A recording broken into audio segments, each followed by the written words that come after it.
नमस्कार. ग्रंथाली प्रतिभांगण प्रस्तुत काहीतरी विशेष या कार्यक्रमात मी अश्विनी भोईर आपल्या सगळ्यांचं मनापासून स्वागत करते. आजचा काहीतरी विशेषचा 16वा भाग आणि आपल्याशी संवाद साधण्यासाठी इथे आलेले आहेत दीप अर्चन धर्मादाय न्यास या संस्थेचे विश्वस्त प्राध्यापक डॉक्टर संदीप नेमळेकर. सरांचं प्रतिभांगणमध्ये खूप खूप स्वागत. आणि सरांशी संवाद साधणार आहेत. या कार्यक्रमाची संकल्पना ज्यांची आहे त्या सुधा हुजूर बाजार तुंबे. सुधाताई, आपलंही प्रतिभांगणमध्ये मनापासून स्वागत. आजचा आपला चर्चेचा विषय आहे समस्या समाधान सक्षमतेसाठी. आपण आयुष्याच्या विविध टप्प्यांवरती प्रत्येकालाच काही ना काहीतरी समस्या भेडसावत असतात. मग त्या व्यक्तिगत स्वरूपाच्याही असतात आणि सामाजिक स्वरूपाच्याही असतात. त्या प्रत्येक समस्येला आपण आपापल्या पद्धतीने आपापल्या तऱ्हेने आपण सामोरं जात असतो. परंतु समाजाचं जेव्हा सक्षमीकरण करायचं असतं तेव्हा ते पहिल्यांदा व्यक्तिगत पातळीवर होणं अतिशय आवश्यक असतं. आणि त्या दृष्टीने या विषयाकडे आपण शास्त्रशुद्ध पद्धतीने कसं बघू शकतो या संदर्भात आज आपल्याला डॉक्टर संदीप नेमळेकर इथे मार्गदर्शन करणार आहेत. मी डॉक्टर संदीप नेमळेकर यांचं इथे स्वागत करण्याची विनंती मी किरण उमरुटकर यांना इथे करत आहे.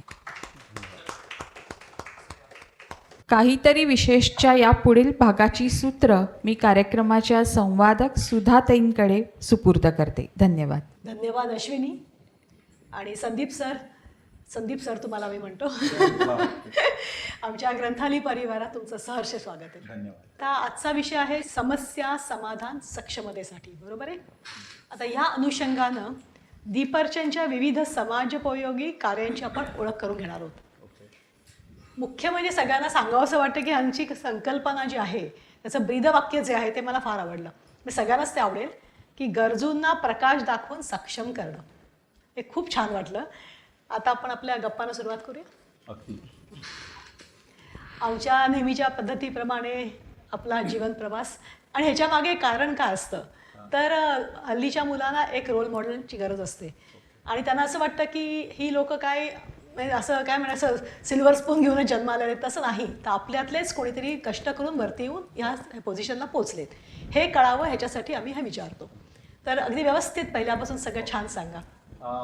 माझा जन्म वसईमध्ये एका अत्यंत सामान्य घरामध्ये झाला आणि वडील रेल्वेमध्ये नोकरीला होते. आई घर सांभाळत होती. आम्ही 3 भावंड, मोठा भाऊ, मधली बहीण आणि मी. त्याच्यामध्ये आमचं जे घर होतं मगाशी ताई विचारत होत्या की घर कसं कुठेही घर होतं का तुमचं, तर आम्ही एका चाळीमध्ये वसईत राहत होतो. चाळ कौलारू होती आणि त्याच्यामुळे एका खोलीत बोललेलं बाजूच्या बेराड्याला ऐकू येत होतं. म्हणजे अगदी सामान्य परिस्थिती काय होती. त्या चाळीमध्ये एक खोली, त्याच्यामध्ये पार्टिशन टाकलेलं आणि बाजूला किचन अशी व्यवस्था होती. परंतु आम्हाला ती जागा कधीही कमीपणाची वाटली नाही, कारण आम्हाला अंगण होतं. आम्हाला त्या चाळीला ओसरी होती आणि त्याच्यामुळे ना ती आम्हाला एक वेगळाच आभास असायचा की वेगळ्या प्रकारे आपण वाढतोय. बरं, आजू त्या काळामध्ये वसईमध्ये वाडा असं म्हणायचे, म्हणजे अमुक वाडा, तमुक वाडा, वर्तक वाडा, अमुक वाडा, म्हणजे त्या वर्तकांचं तिथे घर आणि आजूबाजूला मोकळी जागा. हे ज्यांची घरं स्वतःच्या मालकीची होती ते सुद्धा आणि तुम्ही सुद्धा सर्व एकत्रच खेळायचे. तसा भेदभाव नव्हता. वसईला बऱ्यापैकी एक समाजवादी वातावरण, इथे मला राजकीय नाही म्हणत आहे मी, पण एक समाजवादी वातावरण म्हणजे समाज एकत्र असं वातावरण होतं. आणि त्याच्यामुळे ना ते सर्व एक मिळून मिसळून असं होतं. म्हणजे आम्हाला कधी आमचा ख्रिश्चन मित्र किंवा मुसलमान मित्र, माझ्या घरापासून मुसलमान मोहल्ला असा जवळ होता, पण आम्हाला त्याच्यात काही वावगं वाटत नव्हतं. असं एक जिन्सी असं वातावरण होतं. मोठा भाऊ बऱ्यापैकी माझ्यापेक्षा खूप हुशार आणि बहीण खूप केअरिंग टाईप होती. आणि आमचं चाललं होतं. त्याच्यामुळे माझा प्राथमिक शाळेमध्ये नंबर तिसरीपर्यंत दुसरीपर्यंत पहिला वगैरे यायचा. त्याच्यामुळे तथाकथित हुशार वगैरे, नंतर हुशारीच्या कल्पना माझ्या बदलत गेल्या, हा भाग वेगळा, पण त्या काळात असं काहीतरी होतं. त्याच्यानंतर मोठ्या शाळेत आलो, न्यू इंग्लिश स्कूलमध्ये, आणि न्यू इंग्लिश स्कूलमध्ये तो नंबर घसरला. म्हणजे मोठ्या शाळेत आल्यानंतर मोठ्या पाण्यामध्ये तो मासा छोटा झाला. तर ते होतं, तरी पण दुसरा नंबर वगैरे असं काहीतरी येत होतं. मी 5वीला गेलो आणि आणखीन नंबर घसरायला लागला. 5वी 6वी 7वी नंबर घसरत गेला. आणि तरी पण मला असं वाटतं की 5 ते 10 वर्गातल्या पहिल्या मुलांमध्ये मी असेल. आणि हे असताना एक गोष्ट होत होती की नंतर मग कुठेतरी 8वी नंतर घरच्यांनी पण थोडा माझ्याकडे लक्ष द्यायला हे केलं. आणि मग 8वी 9वी परत दुसरा नंबर. आणि मला सांगायला आवडेल की आमच्या वर्गात जी मुलगी होती जिचा पहिला नंबर यायचा, तिच्या आणि माझ्यात साधारण 4-5 टक्क्याचं अंतर असायचं. ती बोर्डात आली, पहिला नंबर आला. साधना फडके वॉज हर नेम. आणि मी मुद्दाम मेन्शन करतो कारण ती जर बघत असेल तर तिचा ते उल्लेख होऊ दे. बोर्डामध्ये पहिली आली. आणि त्याच्यावेळी वसईतली मुलं बोर्डात येत होती, पण बोर्डात पहिली येणं हे तिच्या त्यावेळेला झालं. 1980 सालची आमची बॅच. आणि त्यावेळेला माझे मार्क दरवेळेला 5-6 टक्क्याचे कमी असायचे, ते 10 टक्के कमी झाले होते. असा तो एकंदर प्रवास होता. वर्गात जरी हुशार म्हणणाऱ्या मुलांना, तथाकथित पुन्हा एकदा अशी मुलांमध्ये माझी गणना होत असली तरी बऱ्याचदा मला वर्गाबाहेर काढलं जायचं. असा प्रकार होता. कारण आउटस्टँडिंग स्टुडंट, आउटस्टँडिंग असायचं, म्हणजे फारच आउटस्टँडिंग होतं. आणि ही मराठी मीडियमची शाळा होती का? मराठी मीडियमची शाळा होती आणि पूर्ण शिक्षण माझं मातृभाषेत आणि झालेलं. क्लास सिस्टीम वगैरे होती शाळेत, म्हणजे तसं नाही, ट्युशन क्लासेस? ट्युशन क्लासेस होते आणि ते मी 8वी नंतर ट्युशन क्लासेस जायचं. आधी लहानपणी ट्युशन क्लासेस नव्हते. बरंच जेवढं शिकवलं ते सगळं यायचं. 2-3 गोष्टीचा मला खूप कंटाळा होता आणि त्याची प्रायश्चित्त मला घ्यावं लागलं नंतर. ते मी कसं ते सांगेन तुम्हाला. ते 2-3 गोष्टी म्हणजे मला लिहायला कंटाळा येतो, अत्यंत कंटाळा येतो. त्यामुळे आणि मला नेहमी असं वाटायचं की जे पुस्तकात आहे ते परत का लिहायचं वहीत. त्यामुळे मी शाळेत कधी नोट्स नाही काढल्या. अगदी वर्गात पहिल्या बेंचवर बसलेला असेल किंवा पहिल्या बेंचवर नसेल, उंचीमुळे पाठी जागा मिळायची. पण 10वीत त्यांनी काय केलं, तुम्हाला भिंतीच्या बाजूची जागा देऊन इतरांच्या आड तुम्ही येणार नाही अशी जागा दिली. तर मी हे माझे विद्यार्थी बघत असतील, मला काळजी वाटते, तर मी तिथे ना नोटबुक घेऊन त्याच्यावर टिंब काढायचो, पण मी लिहायचो नाही. तर अशा प्रकारे माझं हे झालं. मला वर्गात गुणी विद्यार्थी असं कधीच कुणी म्हणालेलं नाही. तर हुशार म्हणाल असेल कधी, पण गुणी म्हटलेलं नाही. तर असा तो प्रवास होता. त्याच्यानंतर मी 11वी 12वी रुईया कॉलेजमध्ये होतो. पण रुईया कॉलेजमध्ये मला ते वातावरण आवडत होतं, पण मला ते माझी जमत नव्हती इन द सेन्स मला असं सारखं वाटायचं ना, आम्ही सर्व ना की मला कुठे ॲडमिशन मिळणार. इंजिनिअरिंग, मी सायन्सला ॲडमिशन घेतल्यामुळे इंजिनिअरिंगला जाणार का मेडिकलला जाणार, आणि एक स्पर्धात्मक असं वातावरण, निकोप वातावरण मला कधी वाटलं नाही. आणि त्याच्यामुळे ना तिथे मला तसं काही फार हे करता नाही. पण त्याच काळामध्ये मी मराठी वाङ्मय बऱ्यापैकी वाचत होतो, सायन्सला असूनही. मग अशी आपल्या आणि मला आठवतं, मला एकदा पहिल्या बेंचवर बसलेलं असताना मराठीचं पुस्तक वाचताना गणिताच्या तासाला पकडण्यात आलं होतं आणि माझं पुस्तक ताब्यात घेतलं. मी हॉस्टेलला राहत होतो 12वीमध्ये.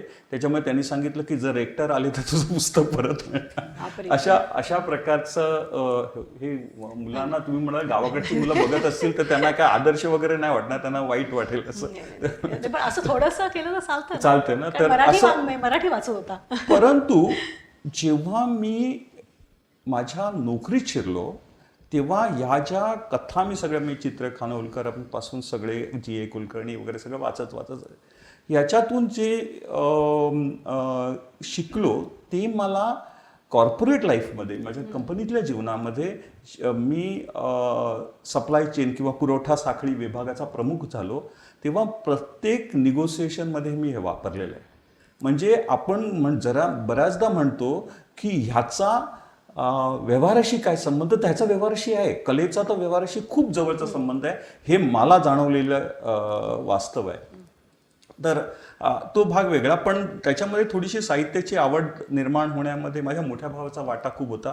त्याचं वाचन प्रचंड होतं आणि त्याचं म्हणजे मराठी आणि इतरही इंग्रजी वाचन त्याचं बऱ्यापैकी होतं आणि त्याचा एक प्रभाव असा आणि त्यावेळेला ग्रंथालीचं नाव आम्ही त्याच्याकडून ऐकलेलं आहे. तेव्हा लहान होतो मी, फार अर्ध्या चड्डीत असायचो आम्ही, त्यामुळे त्या भागामध्ये वाचलं. तर ते सर्व आणि ग्रंथालीची काही पुस्तकं पण त्या वेळेला होती. आमच्या घरात बाकी काय नसेल, पण एका कुणात एक रॅक होता आणि त्याच्यात पुस्तकं भरलेली होती. तर ते मोठ्या भावामुळे असं आणि इतरही बरंच काही.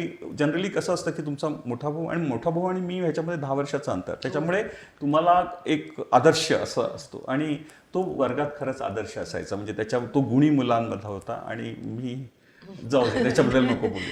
तर असा तो एकंदर प्रवास होता आणि टप झालं. 12वीला ऑब्विसली चांगले पर्सेंटेज नाही मिळाले, राईट. आणि मग मी डिप्लोमाला ॲडमिशन घेतली. मी प्रोडक्शन इंजिनिअरिंग केलं आणि मला कॅम्पसमध्ये नोकरी मिळाली. नाही, मी व्हिजेटीआयचा उल्लेख नंतर मी करीन एका ठिकाणी. व्हिजेटीआयला ॲडमिशन नाही मिळाली.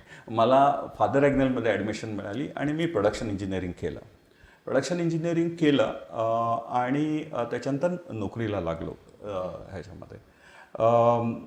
त्या काळामध्ये डिप्लोमा इंजिनियर आणि डिग्री इंजिनियरमध्ये खूप तफावत असायची की डिग्री इंजिनियर जेव्हा ऑफिसर व्हायचा कन्फर्म झाल्यानंतर आणि आम्हाला ती पोझिशन घ्यायला, डिप्लोमा इंजिनियरला ती पोझिशन घ्यायला जवळजवळ 10, 15, 20 वर्षाची लागायची. मग मला त्यावेळेला काय म्हणतो ना की तुम्हाला परिस्थितीचे फटके पडावे लागतात, त्याच्याशिवाय ना काम करायला मजा येत नाही. तर ते फटके पडायला म्हटलं हे का बाबा. आणि बऱ्याचदा असं दिसायचं की ते फार हुशार होते असं नाही, त्यांनाही बऱ्याच गोष्टी यायच्या नाही. मग त्याच्यातून मग सुरू झालं की मी जे चार्टर्ड इंजिनिअरिंग आहे ते सुरू केलं आणि मी ते चार्टर्ड इंजिनिअरिंग केलं. त्याच्यात पण एक गंमत अशी होती की मी पहिला त्याला 4 विषय असायचे फर्स्ट इयरला. मग ते 4 विषय एक वर्षी एक, दुसऱ्या वर्षी दुसरा, तिसरा असं करत 2-3 वर्ष घेतली ते 4 विषय काढायला. आणि माझा एक मित्र जो मला सिनियर होता तो मला म्हणाला की तुझं झालं सेक्शन ए, गंगेत घोडं न्हालं म्हणाला तुझं, राईट. कारण तू म्हणजे 4 वर्ष घेतली आहेस राजा ते करायला एक विषय. ते लागलं मग एकदम असं टोचलं की हे काय बाबा असं काय म्हणतं. मग सेक्शन बी पहिल्या 6 महिन्याला 4 विषय, दुसऱ्या 6 महिन्याला 4 विषय, सेक्शन बी एका वर्षात आउट. म्हणजे आणि ते मार्क वगैरे असे सर्व चांगले. एक मिनिट, तुम्ही डिप्लोमा इंजिनियर करून तुम्हाला डिग्रीला जाऊ शकणार असतात ना? हा, डिग्रीला जाऊ शकलं असं, पण मला नोकरी नसता करता आली. त्यामुळे मी हा एक मार्ग स्वीकारला. नोकरीची गरज होती आणि कारण माझं शिक्षण बऱ्याचसा माझा मोठा भाऊ नोकरी करत होता आणि त्याच्यामुळे माझं शिक्षण होत होतं. म्हणजे ॲक्च्युली थोडीशी जबाबदारीची पण जाणीव, थोडीशी उशीर झाली तरी झाली, पण जाणीव होती. तर असा तो प्रकार चालू होता. ते झालं आणि गणित वगैरे विषय तेव्हा असं म्हणायचं की ते चार्टर्ड इंजिनिअरिंग किंवा AMI ज्याला म्हणतात त्याला गणित खूप कठीण असतं असं वगैरे. आणि माझा बॉस नेहमी मला सांगायचा, मला ना त्याच्यात 98% पडले होते, ते नेहमी सांगायचं वगैरे असं. तर आणि तुम्हाला नोकरी करत असले का गणित सोडवून वगैरे असा प्रकार नसतो, त्यामुळे गणिताचं पुस्तक वाचायचं आणि परीक्षा द्यायची, हां असं एकदम प्रकार होता. आणि मग तो मी केला आणि रिझल्ट आला तसा बॉसकडे गेलो आणि म्हणालो की खूप प्रेम होतं त्यांचं माझ्यावर. म्हटलं की सर मला ना कमी मार्क मिळाले गणितामध्ये. तर ते म्हणाले पास झालास ना. हां, म्हटलं नाही सर, तुम्हाला 98 मिळाले, तुमच्यापेक्षा 6 मार्क कमी मिळाले. अरे वा, क्या बात आहे.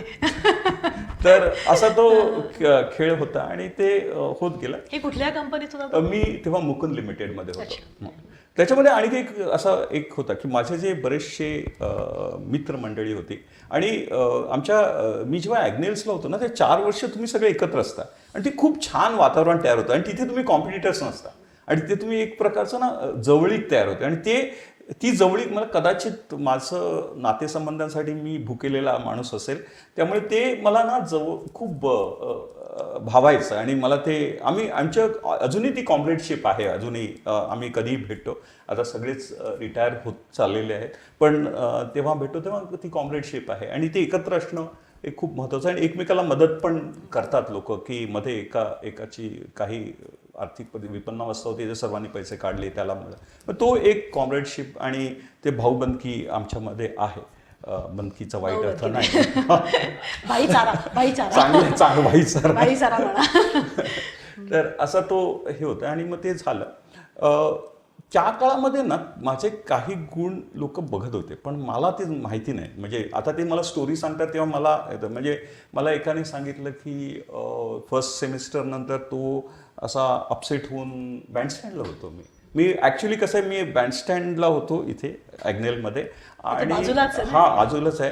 मी अनेक ठिकाणी नोकऱ्या केल्या आणि आता मी वेस्टला आहे. त्यामुळे मी असं नेहमी म्हणतो माझी प्रगती बँड्रा ईस्ट बँड्रा वेस्ट किंवा वेस्ट ईस्ट एवढीच झालेली आहे. तर तेवढीच आहे प्रगती. तर तो येऊन तिथे बँडस्टँडला बसला, ज्या पेपर चांगला नव्हता. आणि मी तिकडे आलो आणि त्याला म्हणालो की अरे हा पेपर तू तर पास होतोय, तू काय म्हणतो नापास होतोय. हे बघितलं त्याचं आणि सांगितलं नाही पास होतोय तू. आणि कुठेतरी ते ट्रिगर झालं त्याला आणि त्यांनी बाकीच्या परीक्षा दिल्या आणि मग तो होत गेला. आणि त्याने मला ही घटना आता एका गेट टुगेदरमध्ये मला आठवत नव्हती. कदाचित मला ते गोष्टी होतच. वर्गामध्ये मी वेगळ्या प्रकारे खट्याळ होतो. म्हणजे इंजिनिअरिंगला म्हणजे तुम्ही मला विरोधी कन्सेप्ट सांगितला, तो कन्सेप्ट विरोधी नसून तोच आहे असं काहीतरी शिक्षकांना प्रूव्ह करणं वगैरे असे प्रकारचे खेळ चाललेले असायचे. काही वेळा शिक्षकांनी त्याच्याबद्दल ॲप्रिशिएट पण केलं की एक मेथड जी त्यांनी ड्रॉइंगची सांगितली होती ती मेथड चुकीची आहे आणि खरी मेथड ही असली पाहिजे, पण ते माझं उत्तर बरोबर होतं आणि त्यांनी ॲप्रिशिएट केलं. असे पण काही घटना झाल्या. पण वर्गात पहिला नंबर नाही, म्हणजे पहिल्या 10मध्ये येत असेल पण नाही, असं ते होत गेलं. आणि मग ते नंतर पुढे मुकुंद लिमिटेड आणि हे करताना ना मला एक गोष्ट जाणवत होती की मला ना कुठलीही कंपनीत मी गेलो ना का मला ना तिकडचे प्रश्न दिसतात असे है ना. कुठेही गेलो का हा प्रश्न आहे, हा प्रश्न आहे. आणि ना मला ते सोडवायला आवडतात, राईट. आणि त्याचे सोल्युशन्स काढायला आवडतात, त्याला करायला आवडतं. आणि ना मग ते सगळे सोल्युशन्स आले ना का मला कंटाळा येत होता काम नोकरीचा, असं मला एक जाणवलं. आणि मुकुंदमध्ये असताना मी तेव्हा दुसरं एक डायलेमा होता की माझी बरेचसे मित्रमंडळी महिंद्रामध्ये गेलं. महिंद्रा आणि मुकुंदच्या सॅलरीमध्ये बरीच तफावत होती. आम्ही कमी लेवलला होतो, ते जास्त. त्याचं पण एक आम्हाला असायचं की आपल्याला कमी का बाबा, आम्ही काय कमी आहेत का वगैरे वगैरे असं काहीतरी असायचं. मग खूप मी प्रयत्न करायचो नोकरी मिळायचं. 7 वर्ष मी इंटरव्ह्यूज देत होतो आणि 7 वर्ष इंटरव्ह्यू देऊन मला एकही जॉब मिळाला नाही. बरोबर आहे, दुसरा जॉब नव्हता मिळत मला. काही लोक सांगायचे अरे तुझी कंपनी चांगली आहे, तू नको सोडू वगैरे असं. लहान 23, 24, 25 वर्षाची मुलं होती ते सांगायचे. ते सीझन लोक होते, त्यामुळे ते असं सांगायचे आणि ते काय वर्कआउट व्हायचं नाही. आणि कधीच प्रेमाने कधी आम्ही सिलेक्ट नाही व्हायचो वगैरे वगैरे. पण 7 वर्षाची माझी इंटरव्ह्यूची प्रोसेस जी भक्कम झाली ना, त्याच्यानंतरचा जॉब मी 6 महिन्यात बदलला आहे. त्याच्यानंतरचा जॉब मी 2 वर्षाच्या आत बदलला आहे. आणि प्रत्येक वेळेला 30%, 40% अशा जंप घेत, कधी कधी तर दुप्पट पगार, अशा जंप घेत मी पुढे गेलो. आणि पुन्हा खेळतोच की करायचं, तिकडचे प्रश्न सोडवले कंटाळायचं, आता काय करायचं ते बाबा. म्हणजे समस्या समाधान सक्षम करून पण ते सोडून जाणीव नव्हती पण ते असं घडत होतं. असं करत करत गेलो वेगवेगळ्या ठिकाणी वेगवेगळे. आज मगाशी आमचं बोलणं चाललं होतं जोशी सरांबरोबर, तर तेव्हा आम्ही म्हटलं की बदल घडवण्यासाठी तरुण पिढी येत नाही वगैरे वगैरे असं काय ते आमचं. पण मला नाही वाटत. मला दुसरं काय वाटतं माहिती आहे ना, एक माणूस पुरेसा आहे बदल घडवण्यासाठी. म्हणजे मला आठवतं एका कंपनीमध्ये, मी नाव नाही घेणार कारण त्यांचं नाव घेणं बरोबर नाही, तिथे अशी पॉलिसी होती की जर तुम्ही जर एखाद्या व्यक्तीला 1 वर्षात 1 वर्षात त्याला इन्क्रीमेंट नाही मिळालं, 0 इन्क्रीमेंट मिळाला, तर नेक्स्ट इयर त्याला घरी पाठवायचं. काय पॉलिसी होती की परफॉर्मन्स नाही आहे, 1 वर्षात 0 इन्क्रीमेंट मिळतं तर नेक्स्ट इयर तो घरी जाणार. त्या कंपनीत मी जॉईन करून 3-4 महिने झाले होते. आणि तिथे जॉईन केल्यानंतर मला लक्षात आलं की तिकडे जी व्यक्ती आहे जी हे इन्क्रीमेंट ठरवते, ती व्यक्तीच मध्ये काही प्रश्न आहेत याच्याबद्दल शंका आहे आणि शंका असल्यामुळे मला माझी नेमणूक झाली आहे. आणि मग जेव्हा ही पॉलिसी तुम्ही इम्प्लिमेंट करणार आहे तर ती व्यक्ती ज्याच्याबद्दल तुम्हाला शंका आहे त्याच्यासाठी तुम्ही मला आणलं आणि त्या व्यक्तीने एखाद्याला 0 इन्क्रीमेंट दिलं म्हणून त्याला काढणार तुम्ही. हे सगळं चालू असताना मी एक दिवस 3-4 महिने झाले होते. फार आर्थिक परिस्थिती खूप ग्रेट होती असताना मी माझा राजीनामा खरडला, ईमेल होता, ईमेलवर टाकला आणि पाठवून दिला. मला फोन आला कलकत्त्यावर, मला आमचं एक्झिक्युटिव्ह आहे, काय झालं तुझं? तर मी म्हटलं की नाही, हे नाही मला हे okay I am coming there, मी येतोय तिथे 1 महिन्यानी, थांब. ठीक आहे, 1 महिन्यानी ते आले तर मी आपला चेहरा वाकडा करूनच बसलेलो होतो. मीटिंग संपली, मीटिंगच्या बाहेर आले आणि ते म्हणाले तू काय झालं तुझं? तर म्हटलं मी माझा प्रश्न नाही सुटला आहे. त्याच्यावर ते म्हणाले मी ती पॉलिसी कॅन्सल करतोय. हे घडू शकतं, वा, हे घडू शकतं एक माणूस. क्या बात आहे. आणि हे आपल्याला करता आलं पाहिजे. तुम्हाला फक्त काय तुमचा स्वार्थ नाही इन्व्हॉल्व्ह झाला पाहिजे त्याच्यात. माझा स्वार्थ नव्हता कुठला त्या लढ्यामध्ये. आणि हे वारंवार प्रत्येक ठिकाणी हे आपल्याला करता येतं आणि हे अनेक मी किस्से सांगू शकेन की ते घडत गेले. मला एका कंपनीमध्ये ज्याच्या ॲफर्मेटिव्ह ॲक्शन हे खूप प्रभावी आहे त्या कंपनीमध्ये, तिथे त्यांची गेट टुगेदर होतं. गेट टुगेदर म्हणजे तिथे त्या समूहातले सर्व मोठमोठे वरिष्ठ लोक तिथे आलेले होते आणि ते ॲफर्मेटिव्ह ॲक्शन आपली कशी चांगली आमच्या ग्रुपची याच्याबद्दल बोलत होते. आणि त्यांनी रिटेलमध्ये त्यांनी काही लोकांना नोकऱ्या दिल्या होत्या जे वंचित वर्गातून किंवा वंचित जातीतून आले होते. आणि मग त्यांनी त्यांचे अनुभव सांगितले आणि त्याच्यामध्ये त्याच्यातली मुलगी, जी वंचित मुलगी होती, ती रडू लागली. तिला काही आठवणी आल्या असतील. मी तेव्हा हात वर केला आणि म्हटलं की व्हॉट यू आर डुईंग, तुम्ही जे करता आहे ते अनैतिक आहे. आता एवढे सगळे लोक, आणि मी एका कंपनीतला, आणि असे अनेक कंपनीतले लोक आलेले आहेत एकाच ग्रुपमधले, समूहातले, आणि एक माणूस म्हणतो तुम्ही अनैतिक करता. तर त्याच्यावर सगळे लोकांनी ऑब्जेक्शन सुरू झाले. तर मी म्हटलं की तुम्ही एखाद्या व्यक्तीला नोकरी देताना त्याची जात आहे काही म्हणून त्याला तुम्ही कन्सेशन दिलेलं नाही, तो मेरिटवर आत आला आहे.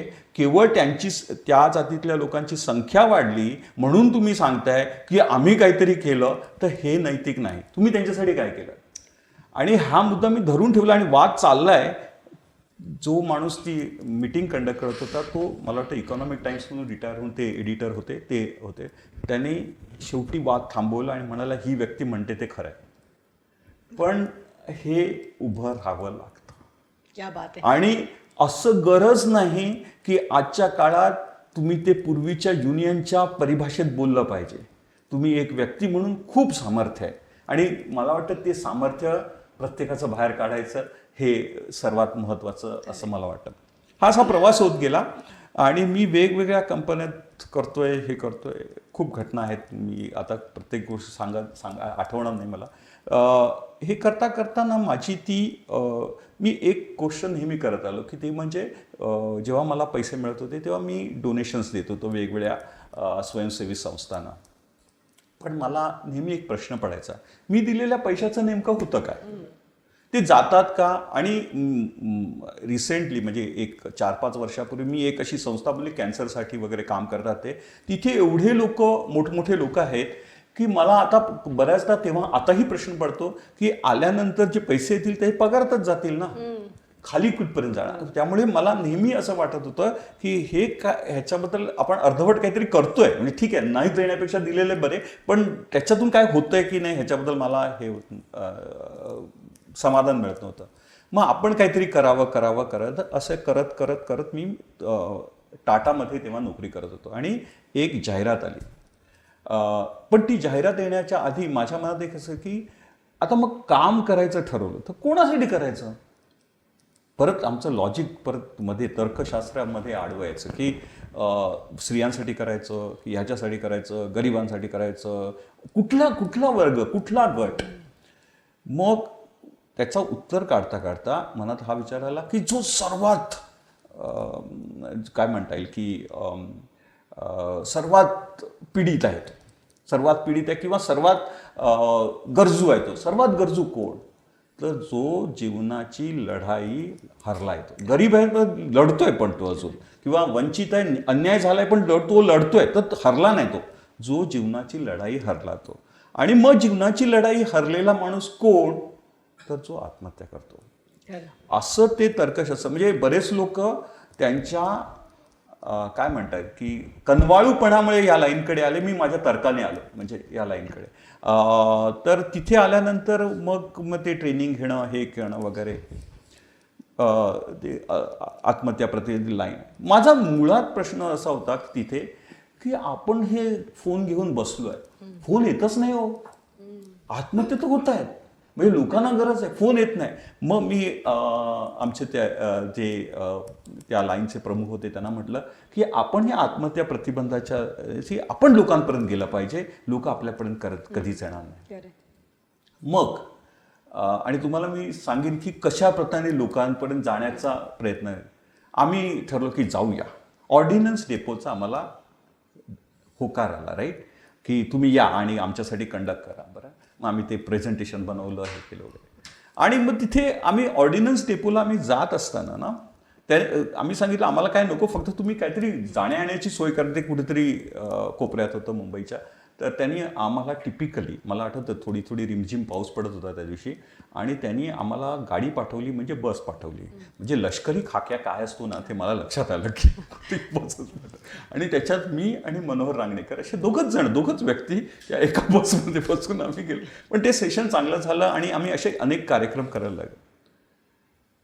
बऱ्याचदा आपण लोकांपर्यंत पोचू शकत नाही, मग आपण लोक असेल तिथे गेलं पाहिजे, हे माझ्या डोक्यात क्लिअर होतं. आणि मग एका दिवशी अशी एक ऑफर आली की गावंड मारुती मंदिरामध्ये प्रवचन करशील का? बरोबर. मग मी म्हटलं हो करीन. माझा विषय होता तणावमुक्ती, राईट. हनुमान जयंती होती. मग हनुमान हे तणावमुक्तीचं कसं कोरिलेट होतो, राईट, याच्यावर 2 तासाचं मी प्रवचन केलं.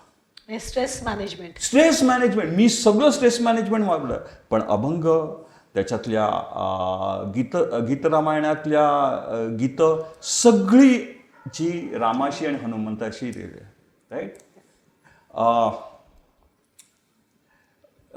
रामाची आरती आहे, राईट. त्याच्यामध्ये असं म्हटलं जातं की अयोध्या असं आलंय, शब्द आलाय. तर अयोध्या म्हणजे काय? तर ज्याच्याशी लढून जिंकता येत नाही ती अयोध्या, बरोबर.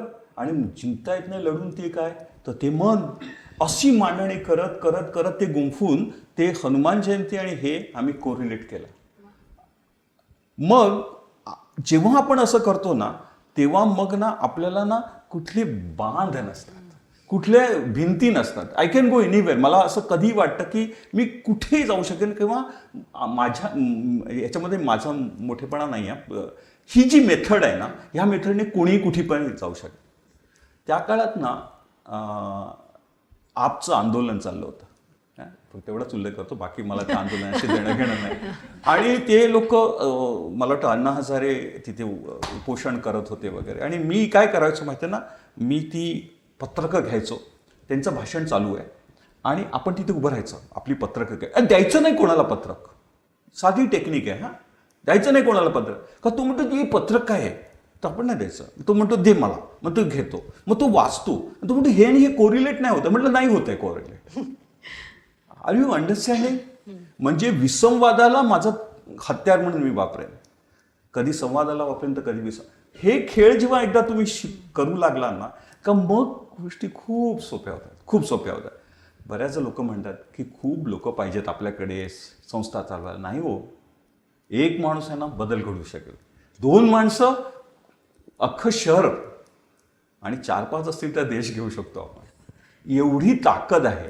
आपण नाही देऊ शकत वेळ, हा वेगळी भाग आहे, पण एवढं ताकद आपल्याला आपल्या सर्वांमध्ये आहे. म्हणजे कोणा एका व्यक्तीकडे नाही, ती ताकद फक्त बाहेर काढायची, असं मला वाटतं. हे करत असताना माझ्या 2दा दूरदर्शनवर मुलाखती झाल्या. ह्या नोकरी चालू होती. नोकरी चालू होती. आणि हे तेव्हा शनिवार रविवार वगैरे असं. तेव्हा मी आठवड्यातून 3 तास वगैरे या कामाला द्यायचो आणि मग कार्यक्रम असेल तर मी तयार असायचो शनिवार रविवार वगैरे. शनिवार रविवार सुट्टी होती टाटाचं मध्ये आणि तेव्हा त्यामुळे तो भाग होता. मग मी विचार केला की 2दा इंटरव्ह्यू झाले, आता आहे म्हणजे थोडेफार पैसे जमले आहेत आपल्याकडे की बाबा जेवढ तरी निघेल. हां, तर आपण हेच करत राहायचं, दोन्ही डगरीवर पाय ठेवायचा का एक डगरी सोडूया आता, असा विचार आला. आणि मग काय करायचं असा डोक्यात चालू होता. मग विचार केला येस, आणि मग इथून बाहेर पडावं आणि काहीतरी करावं असं ठरलं. अर्थात मला सांगायला आवडेल की माझ्या सगळ्या वेडसरपणाला माझ्या पत्नीने साथ दिली.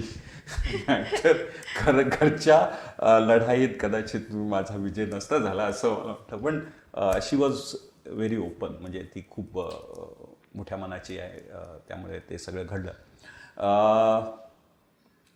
मी बाहेर येताना आणखीन एक विचार केला. आत्महत्या प्रतिबंध करणारी जी हेल्पलाईन आहे किंवा जो फोन कॉल आहे तो कुठे काम करतोय की मी आत्महत्येपर्यंत आलो आणि आता मी फोन केला तर मी तो कॉल करतोय. म्हणजे हे कुठे अडवणं झालं की शेवटच्या क्षणी त्याला वाचवणं आहे, आणि नाही अडवला बॉल तर थर्डमॅनचा माणसाने तर गेली फोर. राईट, म्हणजे तर त्याच्यानंतर नाही, मी आणखीन थोडा अलीकडे काही अडवता येईल का, आणखीन थोडं अलीकडे येता येईल का, असं विचार करता करता मला 2-3 गोष्टी जाणवल्या. मला आठवतं मी तेव्हा एकदा गावदेवी पोलीस स्टेशनला गेलो होतो. गावदेवी पोलीस स्टेशनला जाऊन मी त्यांना विचारलं की आम्ही तुमच्यासाठी एखादा तणावमुक्तीचा कार्यक्रम करू का वगैरे वगैरे, तुम्हाला छान वाटेल वगैरे. तेव्हा मला तिकडच्या इन्स्पेक्टरने सांगितलं काल रात्रीपासून मी झोपलो नाही आहे. जेव्हा परिस्थितीचा रेटा प्रचंड असतो ना तेव्हा मी म्हटलं ना की हे बघ तुझं ना पाय मी खूप मजबूत करून देईन, पण रोजच त्याला ठोकर लागणार असेल ना तो पाय कसा, मग त्याला लिमिटेशन्स आहेत. म्हणजे बऱ्याचशा लोक म्हणतो ना मानसशास्त्रीय दृष्ट्या मी तुम्हाला मजबूत कर, मग कुठेतरी तो रेटा कसा काढून टाकता येईल, म्हणजे तुम्हाला बाह्य परिस्थितीवर पण काम केलं पाहिजे. आणि मग माझी विचारांची शृंखला इथपर्यंत पोचली की कुठेतरी समस्या समाधान सक्षमतेकडे आपल्याला आलं पाहिजे.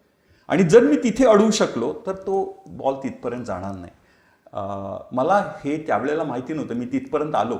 मला नंतरच्या काळात कळलं की युनेस्को वर्ल्ड हेल्थ ऑर्गनायझेशन यांनी जी 10 जीवन कौशल्य मानलेली आहेत त्याच्यात समस्या समाधान सक्षमता ह्या जीवन कौशल्यामध्ये बरीचशी इतर कौशल्य अंतर्भूत आहेत. त्यामुळे ते कौशल्य जर आलं ना तर बाकीचं तुम्हाला येणार, म्हणजे बाकीचे येत असली तरच ते येणार थोडक्यात, असं काही सर नातेसंबंध. त्यामुळे तो नंतर म्हणजे त्याचं मला थोडंसं काय म्हणता येईल की प्रमाणीकरण झालं की हां हे बरोबर आपण योग्य मार्ग. हे झालं, नोकरी सोडलेली आहे आणि तुम्ही काय करताय की म्हणताय की मी तुमची समस्या सोडवणार, मी तुमची सोडवणार. किती पैसे घेणार, काही नाही पैसे, तुम्हाला वाटले तर द्या, नाही तर दिले तर झाले, दिले तर आम्ही समाजकार्यालाच वापरू, नाही दिले तरी काही नाही. अशा रीतीने एक माणूस सांगत असेल तर पहिल्यांदा समाजामध्ये त्याच्यावर शंका निर्माण होते, काहीतरी गडबड आहे. आणि कुसुमाग्रजांचं छान वाक्य आहे, इथे भ्रष्टता तिथे नष्टता. स्वातंत्र्य देवीची ज्यांनी जी म्हटले ना त्याच्यामध्ये त्यांनी म्हटलंय की आपल्याला एखादं चांगलं कार्य दिसलं ना तर आपण काय म्हणतो काहीतरी करप्शन असतं. मला आठवतं एकदा मी माझ्या 10वीच्या मित्रमंडळींच्या गेट टुगेदरमध्ये गेलो होतो आणि मी तेव्हा सांगितलं मी नोकरी सोडली आहे आणि मी असं करतो. म्हणजे तुझे कपडे तर चांगले दिसतात बाबा, राईट. तर म्हणजे कुठेतरी तुझं अर्निंग आहे किंवा तुला पैसे मिळतात वगैरे असा प्रकार. तर पहिले जेव्हा 9 महिने होते, 9 महिने का 1 वर्ष असेल, तुम्हाला काहीच काम नाही. तुम्ही म्हणताय राईट, तुम्ही भेटताय लोकांना, हे करताय वगैरे, कोणी तुम्हाला काही काम द्यायला तयार नाही. कारण तुमच्याकडे काय बाबा याचं बॅकग्राऊंड काय, हा होता कुठेतरी इंजिनियर होता किंवा मॅनेजर होता किंवा टाटामध्ये जनरल मॅनेजर होता, पण ह्याचा काय याचा संबंध, समाजकार्याशी काही संबंध नाही, नाव नाही, फॅमिलीचं काय नाव नाही समाजकार्यामध्ये, कोणीही तुम्हाला विचारत नाही. मग तेव्हा वेळ होता, मग वेळ होता काय करायचं. मग म्हटलं की आपण जाऊन इथे शिकूया कुठे, काही व्हिजिटिंग फॅकल्टी म्हणून किंवा याच्यावर तासिकेवर शिकूया म्हणून जाऊन शिकवायचो. चालू होतं ते. इंजिनिअरिंगच्या मुलांना? नाही इंजिनिअरिंगच्या, मॅनेजमेंटच्या मुलांना. राईट. सो त्याच्या मधल्या काळात मी माझं पोस्ट ग्रॅज्युएशन केलं. तो भाग कदाचित मिस आउट झाला. की इंजिनिअरिंग केलं आणि त्याच्यानंतर पोस्ट ग्रॅज्युएशन केलं. आणि हे सगळं वसईवरून अपडाऊन करून केलेलं. राईट. आणि म्हणजे ट्रॅव्हल करायचो आणि ते वाचायचो वगैरे. आणि कधी गाड्यांना गर्दी असायची, गाड्या कमी होत्या तेव्हा. तर हे सर्व होत होतं. आणि ते झालं, पोस्ट ग्रॅज्युएशन झालेलं होतं. आणि मग मी म्हटलं आपण शिकवायला सुरुवात करू. मी शिकवायला इथे तिथे सगळीकडे शिकवत होतो. वेगवेगळ्या कॉलेजमध्ये, बऱ्याचशा कॉलेजमध्ये शिकवलेलं आहे. मुंबईच्या 20 स्कूल्स जेवढी आहेत, अगदी SP जैनपासून सगळं ते शिकवलेलं आहे. आणि हे शिकवत चालताना मला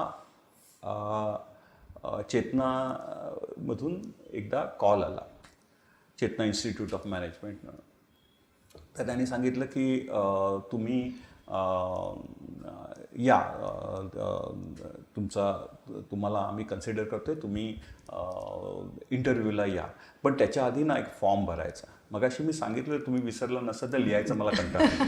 मी ड्राईव्ह करत होतो, मी गोरेगावात होतो, मी आउट स्टेशन आहे, मला फॉर्म भरायला जमणार. तुम्ही टेस्टिंग नाही केलं कधी अक्षमता आहे का वगैरे असं? तर मला असंच वाटायला लागलंय. नाही, त्याचा प्रायश्चित सांगतोय तुम्हाला पुढे. तर ते झाल्यानंतर मी सांगितलं मी नाही आहे वगैरे.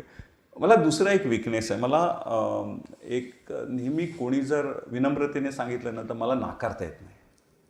हा एक दुसरा विकनेस आहे. त्याच्यामुळे ती जी मुलगी होती फोनवर बोलणारी, ती म्हणाली हरकत नाही सर, तुम्ही जेव्हा परत याल तेव्हा भरा, पण तुमचा या दिवशी इंटरव्ह्यू आहे. त्यामुळे मला नाही म्हणता आलं नाही. मी फॉर्म भरला आणि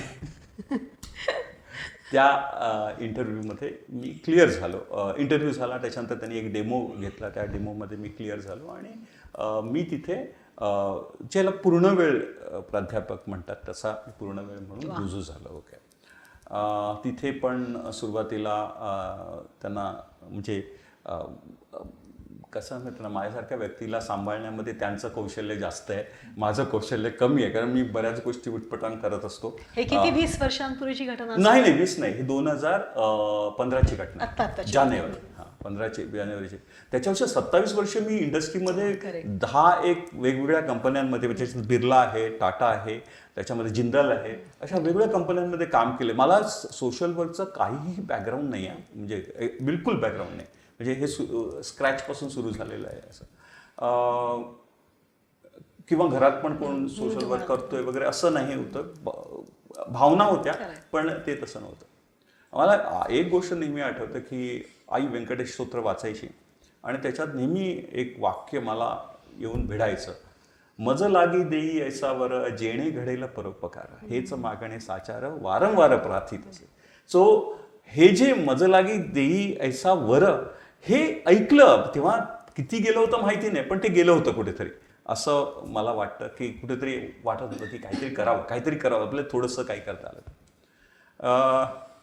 हा झाला भाग. आणि मग ते तिथे रुजू झालो. मग पण काय असतं माहिती आहे ना की नेहमी मला एक जाणवलं असं की if you have work then approach a person who is busy असं म्हटलं जातं. Because others may not have time to do it असं म्हटलं जातं.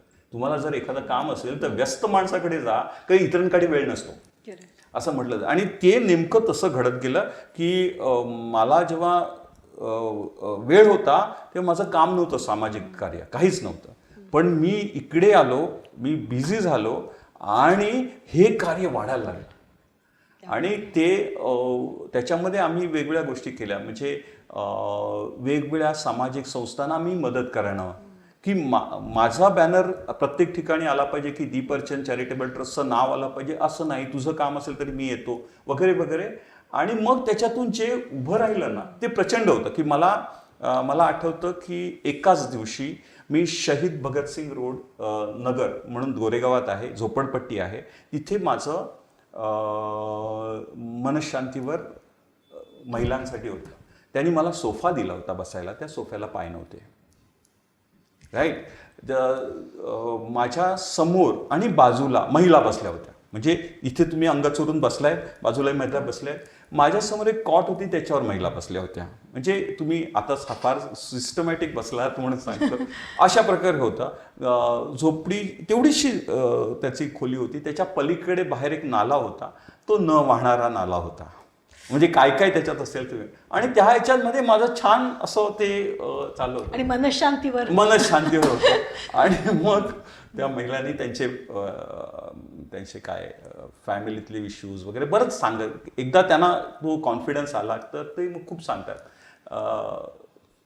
जाणवलं की आपण करतोय काहीतरी, कुठेतरी पोचतंय हे जाणवलं. मी कुर्ल्याच्या झोपडपट्टीमध्ये जेव्हा त्याच दिवशी शहीद भगतसिंग नगरला हे सकाळी झालं आणि संध्याकाळी एका 5 स्टार हॉटेलमध्ये माझं स्पीच होतं. म्हणजे हे अगदी ते एक पाय तुमचा थंड पाण्यात एक पाय गरम पाण्यात असं काहीतरी चालू होतं. आणि ते मी खूप एन्जॉय करत होतो, कारण माझ्यासारख्या चंचल माणसासाठी ते योग्य होतं, बाकी काही नाही. म्हणजे आणि लोक बऱ्याचदा म्हणतात की आम्ही ना एवढं मी काय सॅक्रिफाईस वगैरे केलेलं नाही, मी एन्जॉय केलं आहे. आणि ते एन्जॉय करण्यासाठी मी आजही आलोय आणि उद्याही कुठेही जाणार. मी एन्जॉय करण्यासाठी करतो आणि मला खूप मजा येते हे करताना, सगळं करताना. हे करत असताना माझे एक मित्र मिलिंद आचार्य, ते रिटायर्ड झाले आणि ते अर्ली रिटायरमेंट घेतली आणि ते त्यांना जॉईन करायचं होतं. ते 2015च्या सुमाराला ते दीपर्चनला त्यांनी जॉईन केलं. पण दीपर्चन सुरू केव्हा केली तुम्ही? ऐका ना, दीपर्चन सुरू करताना आमची भूमिका ही होती, बऱ्याचदा लोक काय म्हणतात, संस्था पहिली रजिस्टर केली पाहिजे. राईट, संस्था रजिस्टर, सगळं ते रूल रेग्युलेशन, आणि मग काम करायचं. आम्ही म्हटलं पहिलं काम करायचं, मग संस्था रजिस्टर होईल. पहिलं काम करायचं. म्हणजे दीपर्चन होण्याच्या आधी 2013 पासून, 13 गेलाच, कारण 13च्या एंडला आम्ही सुरू केलं. तर 14, 15, 16 ते 19 पर्यंत आमची संस्था रजिस्टर्ड नव्हती. पण प्रत्येक आठवड्याला असे आम्ही फ्री प्रोग्राम्स घेतलेले आहेत, एकही रुपया मानधन न घेता. राईट, असे असंख्य प्रोग्राम आहे. आणि कोणी बोलवलं तर जायचं आणि ते कार्यक्रम करायचं, कुठलाही प्रश्न असेल. आता आमच्या कार्यक्रमाच्या 2 बाजू आहेत, एक दर्शनी बाजू आणि एक लोकांना न दिसणारी. दर्शनी बाजू म्हणजे काय, आता ही आपलं चाललंय ही दर्शनी बाजू, मी बोलतोय, रेकॉर्ड होते, किंवा कुठल्या तरी कार्यक्रमात मी जातोय, किंवा कुठल्या तरी लोकांना जाऊन भेटतो, ही दर्शनी बाजू झाली. पण आम्ही जी मदत करतो ती कधीच दिसणार नाही, कारण माझ्याकडे मदत मागणारा हा त्याची गोपनीयता अपेक्षित आहे. त्यामुळे त्याला मी सांगू शकत नाही मी ह्याला अशी मदत केली, हे कुठेच येत नाही, कधीच येत नाही. पण ह्याच्यातून एक गोष्ट होते की ते लोक तुमच्यासाठी इतर लीड्स घेऊन येतात, इतर कामं घेऊन येतात. म्हणजे मी नेहमी लोकांना म्हणतो की तुम्हाला आमचा मोबदला म्हणजे आणखीन काम द्यायचं, राईट, आणि आम्ही तयार आहोत. बाजार में खडे लूट लो अगर लूट सकते हो. तो ह्या प्रकारे आमचं काम चालू आहे. त्याच्यामध्ये हे काम असं ना, मिलिंद आचार्य जॉईन झाले. त्यांचं म्हणणं होतं की मला संदीप तू ते बाकीचं काम देऊ नको, मला बाहेर भेटायला फिरायला आवडतं. मग ते आता आमचं जनसंपर्काचं काम करतात आणि ते इतक्या लोकांना भेटतात. आता सध्या अमेरिकेत गेले त्यामुळे नाही दिसणार तुम्हाला, पण अमेरिकेत लवकरच तुम्ही जा. नाही, तिथे मी गेलो होतो तेव्हा तिकडच्या समॅरिटन्सला भेटायचा प्रयत्न केला होता, पण ते झालं नाही. मी बोस्टनला गेलो होतो तेव्हा केलं होतं, पण ते झालं नाही. पण पुढच्या वेळेला नक्की करेन. आणखीन एक गोष्ट मला सांगायला आवडेल. आपल्याला ना बऱ्याचदा गरजा कळलेल्याच नसतात, राईट. म्हणजे आम्ही जेव्हा एक कार्यक्रम म्हणजे जी मुलं रस्त्यावरची आहेत, रस्त्यावर त्यांना राहतात त्या मुलांसाठी काहीतरी करावं असं आमच्या डोक्यात होतं. तर आमच्या जे कोण लोक आमच्याबरोबर काम करतात त्यांना आम्ही सांगितलं की विचारा, कोणतरी एकाने जाऊन विचारा. तर त्यांनी जाऊन विचारलं, म्हणजे आपण त्यांना ते देऊया जे त्यांना हवं आहे. तर त्यांनी जाऊन विचारलं, तुम्हाला काय वाटतं, काय सांगितलं असेल मुलांनी? चॉकलेट, पुस्तकं किंवा काय सांगितलं असेल? रस्त्यावरच्या मुलांना विचारण्यात आलं की तुम्हाला काय देऊ, आम्हाला काहीतरी द्यायचं आहे, तुम्हाला काय देऊ? खायला. आणि काय अंदाज? काही अंदाज? खेळायला. किंवा असं काही. मुलांनी चपला मागितली. अरे बापरे. आणि हे आपल्याला माहिती नसतं बऱ्याचदा. म्हणजे मला नेहमी जाणवतं की are we giving something else. आपण खाऊ नेऊन देतो, हे नेऊन देतो ना, चपला हव्या. आणि मग आम्ही स्लीपर वाटपाचे अनेक कार्यक्रम केले असे. आणि दरवेळेला आम्ही नवीन नवीन असं काही घेऊन येतो. म्हणजे तिथे काम करताना, इथे काम करताना, हे करता करता आम्ही नशाबंदी मंडळाच्या अनेक संस्थांना मदत करतोय. आपण संस्था त्यांच्या कार्यक्रमाला जातोय. तुमच्या कार्यक्रमाला कोण नाही तर मीच आहे तुमचा व्हॉलंटियर, राईट? ही आमची धारणा आहे. तर आम्ही तसं जातो. तर नशाबंदी मंडळाच्या अनेक कार्यक्रमाला आम्ही जातो. तर मग त्यांनी एक दिवस विचारणा केली की तुम्ही आमच्यासाठी आमच्या मासिकासाठी लेख वगैरे लिहाल का, असं. आता लिहिणं म्हणजे माझ्यासाठी अंगावर काटा आला पहिल्यांदा की हे काय बाबा, बाकी कुछ भी मांग लो मैं दे दूंगा, लिखने का मत बोलो. बोलायचं किती वेळ बोलू शकतं आपल्याला प्रश्न नाही. तुम्हाला कार्यक्रमाची वेळ ठरवा तुम्ही बाबा.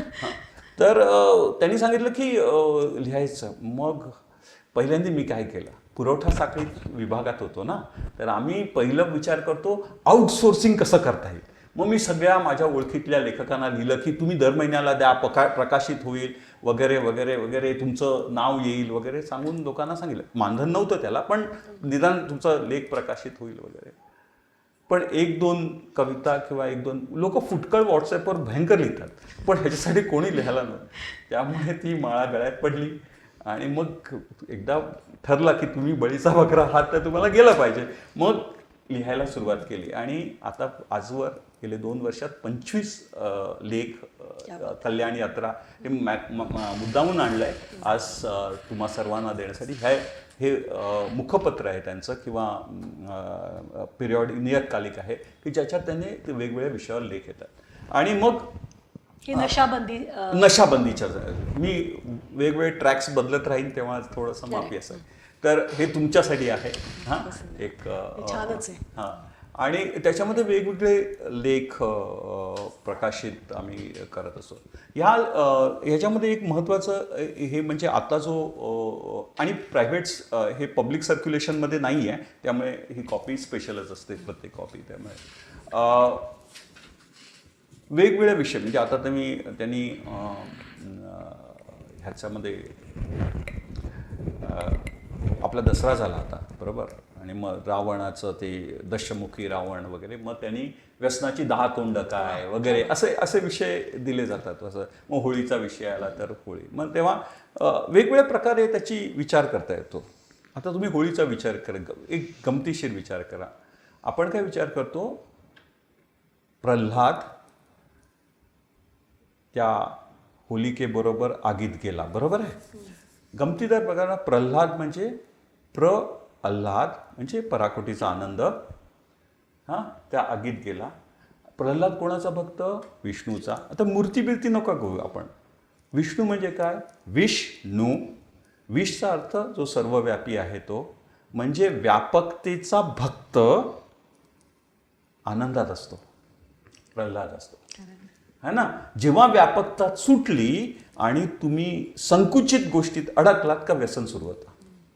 व्यसन म्हणजे काय? मी एका छोट्या वर्तनात अडकलो, एखाद्या पदार्थात अडकलो का व्यसन सुरू झालं. व्यापकता माझी सुटली का व्यसन सुरू होतं. आणि गमतीदार भाग बघा, होलिका म्हटलंय आणि गंमत अशी की तुम्ही अल्कोहोलिक म्हणता होली येते तिथे. क्या बात आहे. हे आपण कधी पाहिलं नाही. म्हणजे ते दिसायला लागतं की हे गडबड आहे, हे गडबड आहे असं. म्हणजे हा मग अशा तऱ्हेने आम्ही लेख लिहिणं किंवा हे प्रत्येक लेख एवढा चांगला असतो असं नाही. पण मी जनरली काय करतो, बऱ्याच ठिकाणचं वाचून त्याचा गोळा करून आणि प्रत्येक लेखाच्या खाली लिहितो की जे काही मी लिहिलंय ते आधीच्या लोकांनी लिहिलेल्याचं पुनर्विलोकन करून लिहिलेलं आहे. ह्याच्यात काही सुधारणा असेल तर सुचवा. माझं चुकीचं म्हणण्यासाठी तरी वाचा असं आमचं म्हणणं. तर असा तो प्रकार आहे. मी नशाबंदी मंडळाचा उल्लेख करण्यामागे आणखीन एक कारण आहे. कारण आपण नोव्हेंबरमध्ये आहोत आणि डिसेंबरमध्ये एक आम्ही डेमॉन्स्ट्रेशन करतो किंवा तिथे उभे राहतो VT स्टेशनच्या बाहेर. कशासाठी? की आपल्याकडे वर्ष म्हणजे संपलं म्हणजे घ्यायचं असं काहीतरी आहे.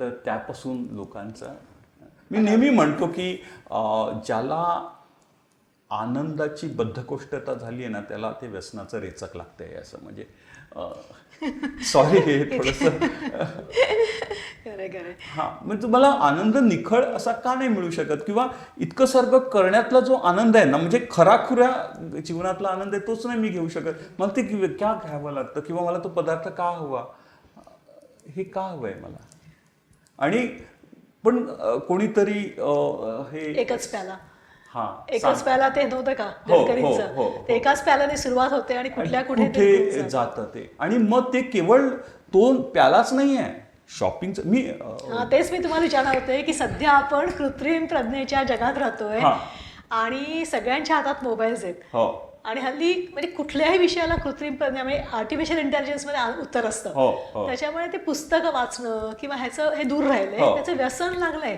लोकांना प्रत्येक वेळेला इझी सोल्युशन मिळते दुसरी गोष्ट म्हणजे ही लहान मुलं आता मीडिया सॅव्ही झालेत अख्खा वेळ हातात मोबाईल्स असतात त्याच्यावर असतात म्हणजे इतर खेळणं नसतं बाहेर आणि अतिशय महत्त्वाचं म्हणजे शॉपिंगचं व्यसन लागले लोकांना कारण ह्याच्यावर सगळं शॉपिंग होतं म्हणजे उगाच बसल्या बसल्या हे अमेझॉनवर चांगलं दिसतंय शॉपिंग करा हे व्यसन होतंय प्रचंड प्रमाणात पैसे खर्च होतात ह्याच्यामध्ये आणि घरी आई वडिलांना त्याचा फटका बसतोय काही मध्यमवर्गीय आई वडील असतात मुलं बसल्या बसल्या शॉपिंग करतायत आणि पैसे आई वडिलांच्या अकाउंटवरून जात आहेत ह्याच्यासाठी तुम्ही काय हे बघा दारूचे व्यसन काय ते अंमली पदार्थाचे व्यसन दिसतं समोर पण हे दिसत नाही समाजाला ह्याच्यासाठी तुम्ही काय करताय का याच्यासाठी आम्ही ना बरेचसे मी तुम्हाला ऍक्च्युली काहीतरी रेफरन्स देण्याचा प्रयत्न करतोय म्हणून मी हे बघतोय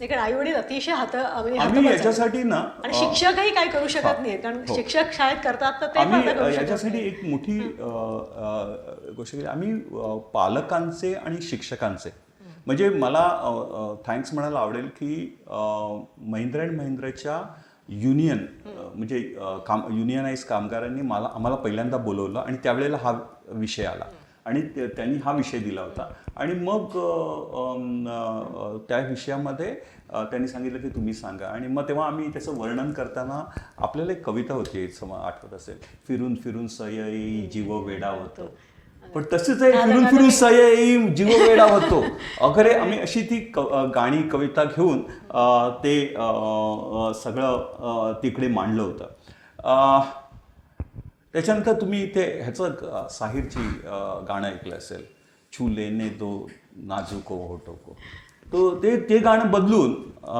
छू देख लेने दो प्यासी आंखों से कुछ और नहीं मोबाईल है ये असं आम्ही तयार करून ते गाणं आम्ही गायचो तिकडे आणि ते लोकांना खूप अपील व्हायचं की काय हे आणि पूर्ण गाणं मी आता ते बघत होतो मला आत्ता सापडत नाही आहे माझ्याकडे मी तुम्हाला नंतर रेफर करतो तर स्क्रीनवर दाखवू लोकांना तर हा हे मी नेहमी म्हणतो की व्यसनाचं आवाहन किंवा अपील जे आहे ना ते इतकं प्रेमळ मोहक आहे की व्यसनमुक्तीसाठी जो प्रचार हवा ना तो तेवढाही मोहक हवा तेवढा सुंदर हवा नाहीतर कोण येणार आमच्याकडे आम्ही तुम्हाला सांगितलं की नाही हे बरं नसतं तब्येतीला खराब होतं हे ओरडा हे सोड ना हा कंटाळवाणा बोलतोय चला पुढे इतकं ते वाईट आहे आणि त्याच्यासाठी तुम्ही अपील जी आहे गाण्यातून ह्याच्यातून सगळीकडे ती अपील आहे तुम्ही हे गाणं ऐकलंय का हंगामा है क्यों बरपा कशावर आहे ते गाणं कशाबद्दल आहे नशाबंदीसाठी असेल तुमचं नशासाठी आहे नाही ते गाणं नशाबंदीसाठी आहे कसं काय सांगतो उस मै से नहीं मतलब दिल जिससे हुए बेगाना मकसूद है उस मै से दिल ही में जो खिचते तो भक्तीबद्दल बोलतोय आम्हाला काय हंगामा आहे म्हटलं का आमचा हंगामा सुरू असं नाही आहे बाबा आर यू गेटिंग मी म्हणजे हे जे आहे ना ते आपल्याला आणलं पाहिजे लोकांपुढे बाबा हे बघ अकबर इलाहाबादीची ती रचना आहे आणि तो ईश्वराच्या बद्दल बोलतोय आणि आपण काय हंगामा हे खूप बरपा सो इतकं ते लोकांच्या मध्ये व्यापक डोक्यावर बसलंय आणि आपण काय म्हणतो की एखादा जो व्यसनी झाला तो मजबूत नाही आहे म्हणून तो झाला ती एक वैयक्तिक समस्या आहे. वैयक्तिक समस्या नाही, ही सामाजिक समस्या. मी तुम्हाला एक फार महत्त्वाची गोष्ट सांगतो. काही महिन्यांपूर्वी एक न्यूज आली होती आणि आपल्या सगळ्यांनी ही बातमी वाचली असेल आणि खूप चर्चा झाली त्याच्याबद्दल. एका सधन कुटुंबातला मुलगा, त्याने त्याचं काहीतरी यश होतं, त्याच्याबद्दल त्यांनी नशा केली आणि त्याने काही गरीब लोकांना उडवलं. चर्चा काय सुरू झाली, सधन आईबाबाचा मुलगा आहे, ते त्याच्यावर दबाव आणतील, ते सोडवतील. पण ह्याच्यावर चर्चा का नाही झाली, हा माझा प्रश्न आहे की आपल्याकडे आनंद म्हणजे जाऊन दारू पिणं का झालं. आज काय गरीब घरातलं असो किंवा श्रीमंत घरातलं असो, हे आपण एस्टॅब्लिश केलंय की मजा म्हणजे ते मजा आहे. हे त्याबद्दल का एकही वाक्य आलंय तर बघा त्या काळात. समाज त्या दिशेने चालतोय, ह्याच्यावर कोणच बोलत नाही. ते लोक इन्फ्लुएन्स करतील आणि ती केस दाबतील. हे झाला एक भाग, त्याच्यावर बोला तुम्ही, पण ह्याबद्दल का नाही बोलत. मूळ कारणच हा इतकं आज तुम्ही मागे आत्महत्या प्रतिबंधक पंथावर तुम्ही मृणालिनीताईंशी बरोबर छान वार्तालाप केला होता. तर आत्महत्येच्या कितीतरी घटना ह्या त्या व्यसनातून येत आहेत. तुमच्या कितीतरी गुन्हे जन्माला येत आहेत. ह्याच्याबद्दल कोण बोलत आहे? कोणच बोलत नाही. आपण काय म्हणतो व्यसनमुक्ती. म्हणून मला जेव्हा वाटलं की मी काही रिहॅब वगैरे चालवत नाही, तर आमचं कार्य आहे प्रचार, प्रसार, प्रबोधन. मग वर्षाताई ज्या नशाबंदी मंडळाच्या सरचिटणीस आहेत, वर्षा विद्याविलास म्हणून, त्यांनी मला सांगितलं की हे आहे, ह्याच्यावर एक हे कर. म्हटलं प्रचार म्हणजे काय? तर मग मी त्याच्या व्याख्या बनवल्या. म्हटलं काय प्रचार म्हणजे मी पुन्हा पुन्हा सांगायला पाहिजे, कारण मी नाही सांगितलं तोपर्यंत तुम्हाला नशेवाले सांगताच आहेत, पुन्हा पुन्हा सांगतात. प्रसार म्हणजे काय, मी अधिकाधिक लोकांना सांगितलं पाहिजे. एका माणसाला परत परत अनेकांना सांगायला पाहिजे प्रसार. आणि प्रबोधन म्हणजे त्याच्यातून तुमचं मतपरिवर्तन जर झालं तर प्रबोधन झालं, असं मी त्याची मांडणी केली. आणि मग त्याच्यातून कार्यकर्त्यांनी काय बोध घेतला पाहिजे. कारण तुम्ही जर खरं पाहिलं ना, तर नशाबंदीसाठी जे काम करणारे लोक आहेत ना, त्यांची हेटाळणी होते. आज असं झालंय ना, मी बसून घेऊ शकतो, अरे क्या संदीप तू डरता है, अरे हा जो भाग आहे त्याच्यामध्ये एका माणसाने उभं राहून सांगितलं पाहिजे की नाही, एका माणसाने तरी, मग बदल होईल, पण एका माणसाने तरी सांगितलं पाहिजे मी आहे. आणि तो जर माणूस मान्य असेल, लोकमान्य असेल, लोकांना मान्य असलेलं असेल, तर हळूहळू का होईना परिणाम होईल. निदान आज चर्चा सुरू झाल्यावर अरे सर है तो सर के सामने नहीं बात करेंगे इसका, इतकं तर होईल. एक रिमाइंडर तो होतं.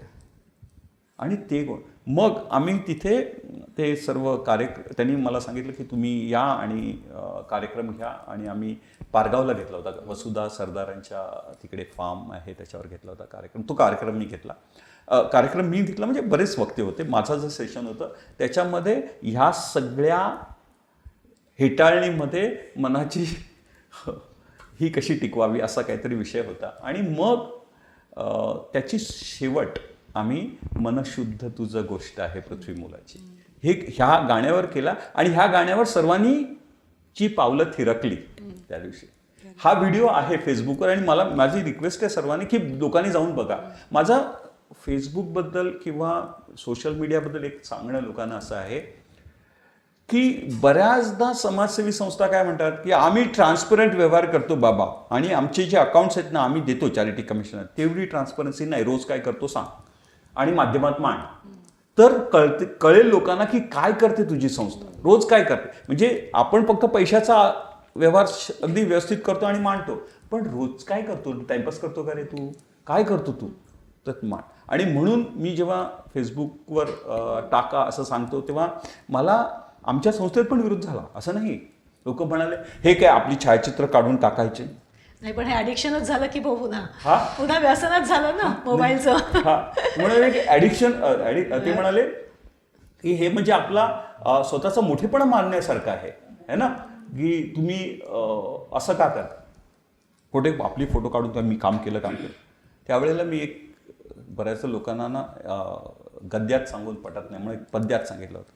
छायाचित्र मम देहाचे परितो माझा देह नसे, छायाचित्र मम देहाचे परितो माझा देह नसे, वाटे मला मीच देह असे, फसगत खरी हीच असे.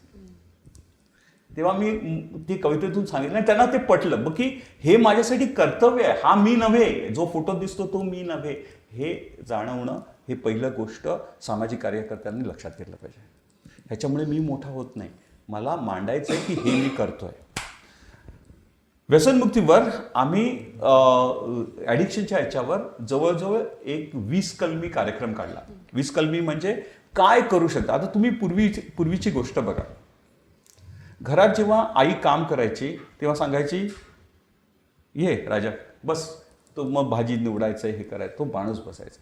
आज आपण काय केलंय की घरातल्या कुठल्याच कार्यात मुलांना इन्व्हॉल्व नाही करत. साध्या साध्या गोष्टी आहे.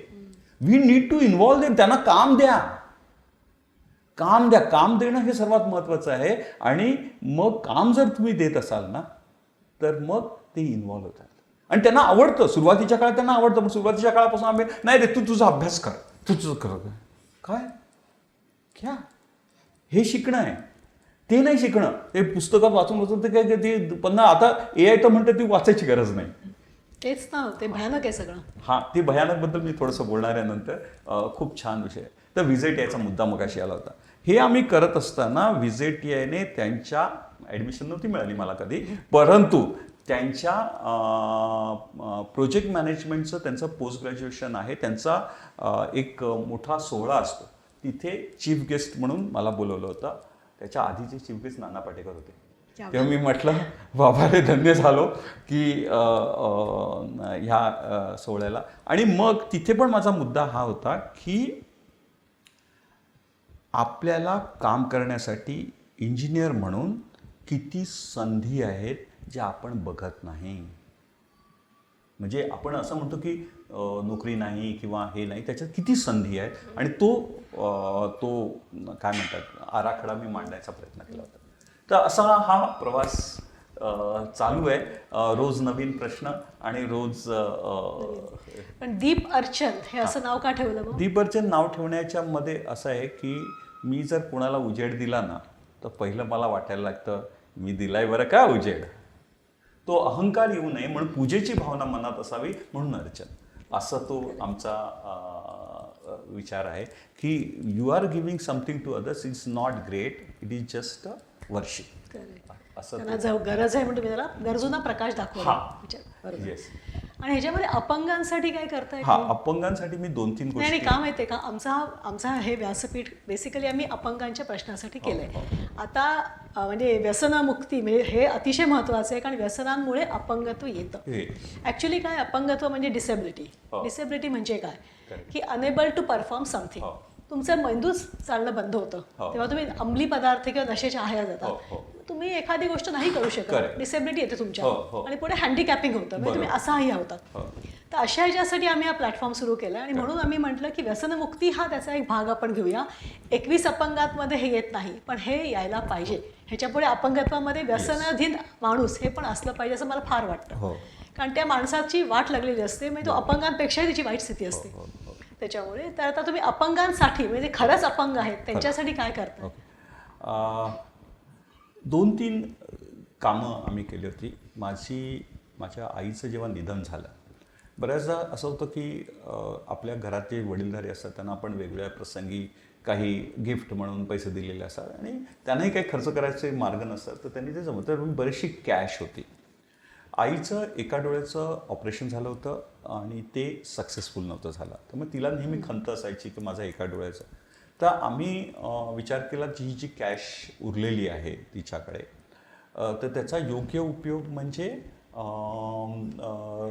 जे ब्लाइंड स्कूल्स आहेत तर त्यांना द्यायचं. आणि त्यावेळेला ना एक अनाम प्रेम म्हणून संस्था आहे, त्यांनी एक ब्लाइंड्ससाठी एक कार्यक्रम केला होता आणि तिथेच खूप महाराष्ट्रातले ब्लाइंड स्कूल्स आले होते. त्या ह्याच्यामध्ये आम्ही ती कॅश वाटली. That was one activity. Second activity म्हणजे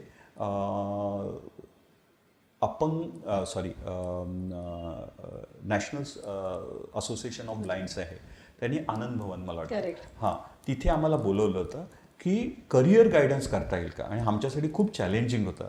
आणि दुसरं म्हणजे ना, तुम्ही आता मी बोलतोय, तुम्ही माझ्याकडे बघताय, बरोबर आहे. ते लोक मला बघतायत की नाही मला दिसत नाही ना, म्हणजे मला कळत नाही, म्हणजे मी स्वतः त्या बाबतीत, त्यामुळे ते खूप चॅलेंजिंग असं भाषण असतं, म्हणजे ते बोलणं, आणि मग तिथे काय करता येईल काय नाही करता येईल असं सगळं मांडण्याचा आम्ही प्रयत्न केला. आणि मला त्या मॅडमनी खूप चांगला असं फीडबॅक दिला की खूप छान असं झालं. हे दुसरं झालं. तिसरं म्हणजे मला ही गोष्टीची जाणीव आहे की मी जरी प्रॉब्लेम्स सॉल्विंग जरी म्हणालो किंवा समस्या समाधान म्हटलं, तर माझ्याकडे तुम्ही उद्या एक माणूस आला आणि म्हणाला की मी 2 दिवस जेवलो नाही आहे, मला जेवण वाढ, तर मी त्याला म्हणू नाही शकत ना की तुझी मी क्षमता वाढवीन मग तू जेवशील, असं नाही म्हणू शकत ना मी. मग मी काय करावं असं माझ्या मनात प्रश्न आला. मग त्यावेळेला ना आम्ही एक गोष्टीचा विचार केला की कदाचित मी सर्व काही करू शकत नाही किंवा माझी संस्था सर्व काही करू शकत नाही, पण अशा अनेक संस्था असतील ना की ज्या हे काम करतायत. कोण वस्तू देत असेल, कोण आरोग्याच्या विषयात. मग ह्या सगळ्या संस्थांना मी एकत्र आणलं तर माझा प्रश्न मी त्यांना देईन, ते सॉल्व्ह करतील. आणि मग त्याच्यातून सोशल वर्क नेट असा व्हॉट्सॲप ग्रुप आम्ही स्थापन केला. त्याच्यावर 200 संस्था आहेत आणि आम्ही मुंबई मेट्रोपॉलिटन रिजन किंवा मुंबई महानगर क्षेत्र एवढा आम्ही तो मर्यादित ठेवला, कारण त्यावेळेला हे नव्हतं, पण मला तो वाढवायचा आहे आणि कदाचित महाराष्ट्र आम्ही घेऊ त्याच्यामध्ये. तर तो आम्ही उभा केला. त्याच्यामध्ये एक दुसऱ्यांना मदत करा. आणि बऱ्याचशा ज्या स्वयंसेवी संस्था असतात त्यांचा एक प्रॉब्लेम तयार होत असतो. तो प्रॉब्लेम असा की मी करतो ते काम उच्च कोटीचं आहे, त्यामुळे मी माझ्या चौकोनातच काम करणार. आणि बऱ्याचदा त्यांच्यामध्ये एकमेकांमध्ये मैत्री नसते, आणि ती मैत्री जर घडली तर अनेक कार्य. म्हणजे मला एक रस्त्यावरच्या मुलांसाठी काम करणाऱ्या व्यक्तीने येऊन सांगितलं त्याच्या संस्थेने की आम्हाला कित्येक हजाराची मदत त्या ग्रुपमधून झाली, पण त्याच्यामध्ये असं आहे की तुमच्याकडे काय एक्स्ट्रा आहे दुसऱ्याला द्या, तुम्हाला काय पाहिजे असेल तर मागून घ्या, पण कुठल्याही प्रकारच्या तत्वज्ञानावर चर्चा करायची नाही, गुड मॉर्निंग गुड इव्हिनिंग म्हणायचं नाही, असे आम्ही जवळजवळ 8-9 नियम बनवून ठेवलेले आहेत. त्यामुळे असा कोण व्यक्ती असेल, बऱ्याचदा लोक चिडतात की हे काय आहे, हे प्रशासक आहेत का, कोण आहेत वगैरे, अशा प्रकारचे आम्ही ऐकून घेतो. पण हे आम्ही कुठल्याही थोर व्यक्तीची जयंती मयंती नको, काम काय ते बोल. कारण आपल्याकडनं मला नेहमी वाटत आलं की आपण ना, मगाशी म्हटलं तसं भावनेचे उमाळे काढण्यातच आम्ही यशस्वी झालो. वेळ कमी असतो आपल्याकडे हा. आणि कामं खूप आहेत. कामं खूप ह्याच्यामध्ये आहेत. तुम्ही त्यामुळे असं ह्याच्यावर तुम्ही मोबाईलवर काम करत असं करत बसलात तर कसं व्हायचं ना? म्हणून तुम्ही काम करा, तुझं काम मांड, माझं हे काम आहे, तुम्हाला काय मदत करायची मदत माग, किंवा मला काय मदत द्यायची मी द्यायला तयार आहे हे सांग. अगदी खरं. Otherwise don't talk. इतकं कठोर असा, आणि तो आम्ही पाहतो खूप. बरेच लोक नाराज पण होतात, पण त्या पद्धतीने केल्याशिवाय आपल्या समाजाला ना बोलण्याची खूप सवय आहे. माझ्यापासून सुरू करतो, कारण मलाही खूप मला आठवतं की मी लहान असताना आमच्या मुलं आणि मुली फार मिक्स होत नव्हते त्या काळामध्ये, एकत्र नसायचे. मग ज्या बडबडे मुलं असायचे ना किंवा बडबडी मुली असायच्या, त्यांना 2 मुलींच्यामध्ये एक मुलगा किंवा 2 मुलांमध्ये एक मुलगी असं बसवायचे. मग त्यांनी गप्पा नाही मारत, पण तरी पण आम्ही त्यांच्याशी दोस्ती करून बडबडत बसायचो आणि वर्गाबाहेर जायचं काम होतं. पण हा आपला भाग आहे, पण कदाचित माझ्यात दुर्गुण असल्यामुळे मला जास्त कळलं असेल. बाळाचे पाय बालपणी काय म्हणतात, पाय पाळण्यात हो दिसतात. तसं ते. पण म्हणून आम्ही त्यांना नेहमी सांगतो की, आणि बऱ्याचदा ना ह्या तुमच्या आयडिओलॉजीजवर भांडणं होतात आणि काही होत नाही, काम होत नाही. दुसरं एक भयंकर गोष्ट मला आजच्या काळात दिसते की ज्याच्यावर मी अगदी प्रकर्षाने बोलतो, आणि तुमचं व्यासपीठ वापरतो यासाठी धन्यवाद, की माझ्या पसंतीची एक थोर व्यक्ती इतिहासातली आणि त्यांच्या पसंतीची एक व्यक्ती, ह्याच्यावर त्यांच्या पसंतीची कशी चुकीची आहे आणि माझ्या पसंतीची थोर व्यक्ती कशी थोर आहे ह्याच्यावर मी म्हणतो. मी बऱ्याचदा एवढं म्हणतो अशा लोकांना की तू काय काम केलंस रे, ती वाईटच होती व्यक्ती असं धर, तू काहीतरी काम कर आणि प्रूव्ह कर की ती व्यक्ती वाईट होती, है की नाही. म्हणजे त्यानिमित्ताने समाजाला काहीतरी काम मिळेल, काम नाही आणि चर्चा खूप, हे नको आहे आपल्याला. आपल्याला काम हवं आहे. आणि माझं म्हणणं आहे की लोकांनी करावं ते, तरच ते त्याच्यातून पुन्हा राहतं. तर हा झाला एक भाग. त्याच्यानंतर माझ्याकडे काही सेरेब्रल पाल्सी झालेले मुलं हे आले होते, तर यांचा उल्लेख करण्याचा मागे म्हणजे अशा अनेक संस्था आहेत. फॉर एक्झाम्पल ट्रेन नावाची संस्था आहे. नागेश हे तुम्ही ऐकलं असेल, शॉपर स्टॉपमध्ये होते आणि त्यांनी बाहेर येऊन ती संस्था स्थापन केली. ती संस्था जे अपंग आहेत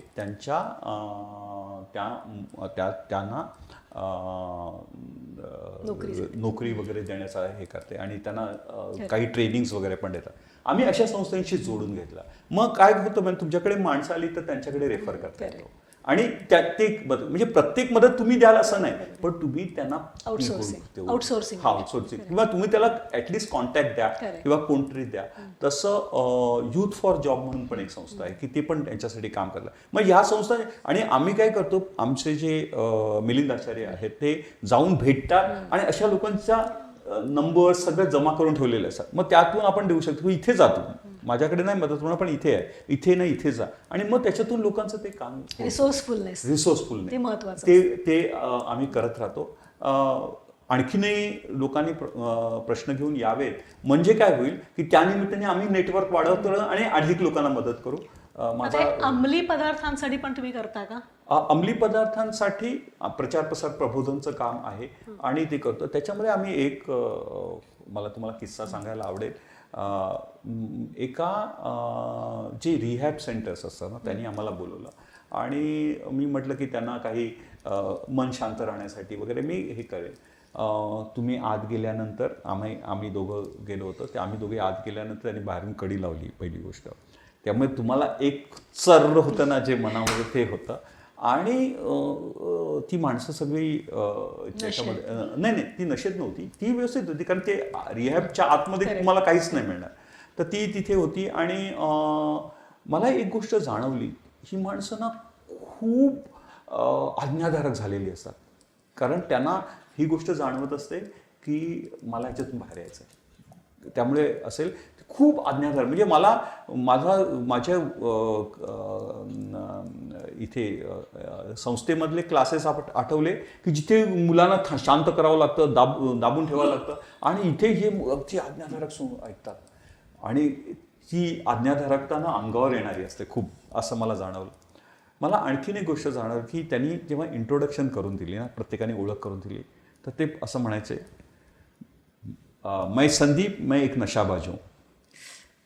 ही ओळख मला त्याची सवय नव्हती, त्यामुळे ही ओळख पण अंगावर येणारी असते की खूप म्हणजे आपण असं कधी म्हणत नाही ना, मी म्हणतो का काय मी नाही नशाबाज, खरं असेल मी पण नशाबाज, पण असं म्हणत नाही. त्यामुळे हे गोष्टी अंगावर येणार, ह्या गोष्टी मला जाणवल्या आणि आम्ही त्यांचे 2-3 प्रोग्राम्स केले आणि आम्हाला पुढे पण अधिक प्रोग्राम करायची इच्छा आहे की अशा ठिकाणी जाऊन बोलावं.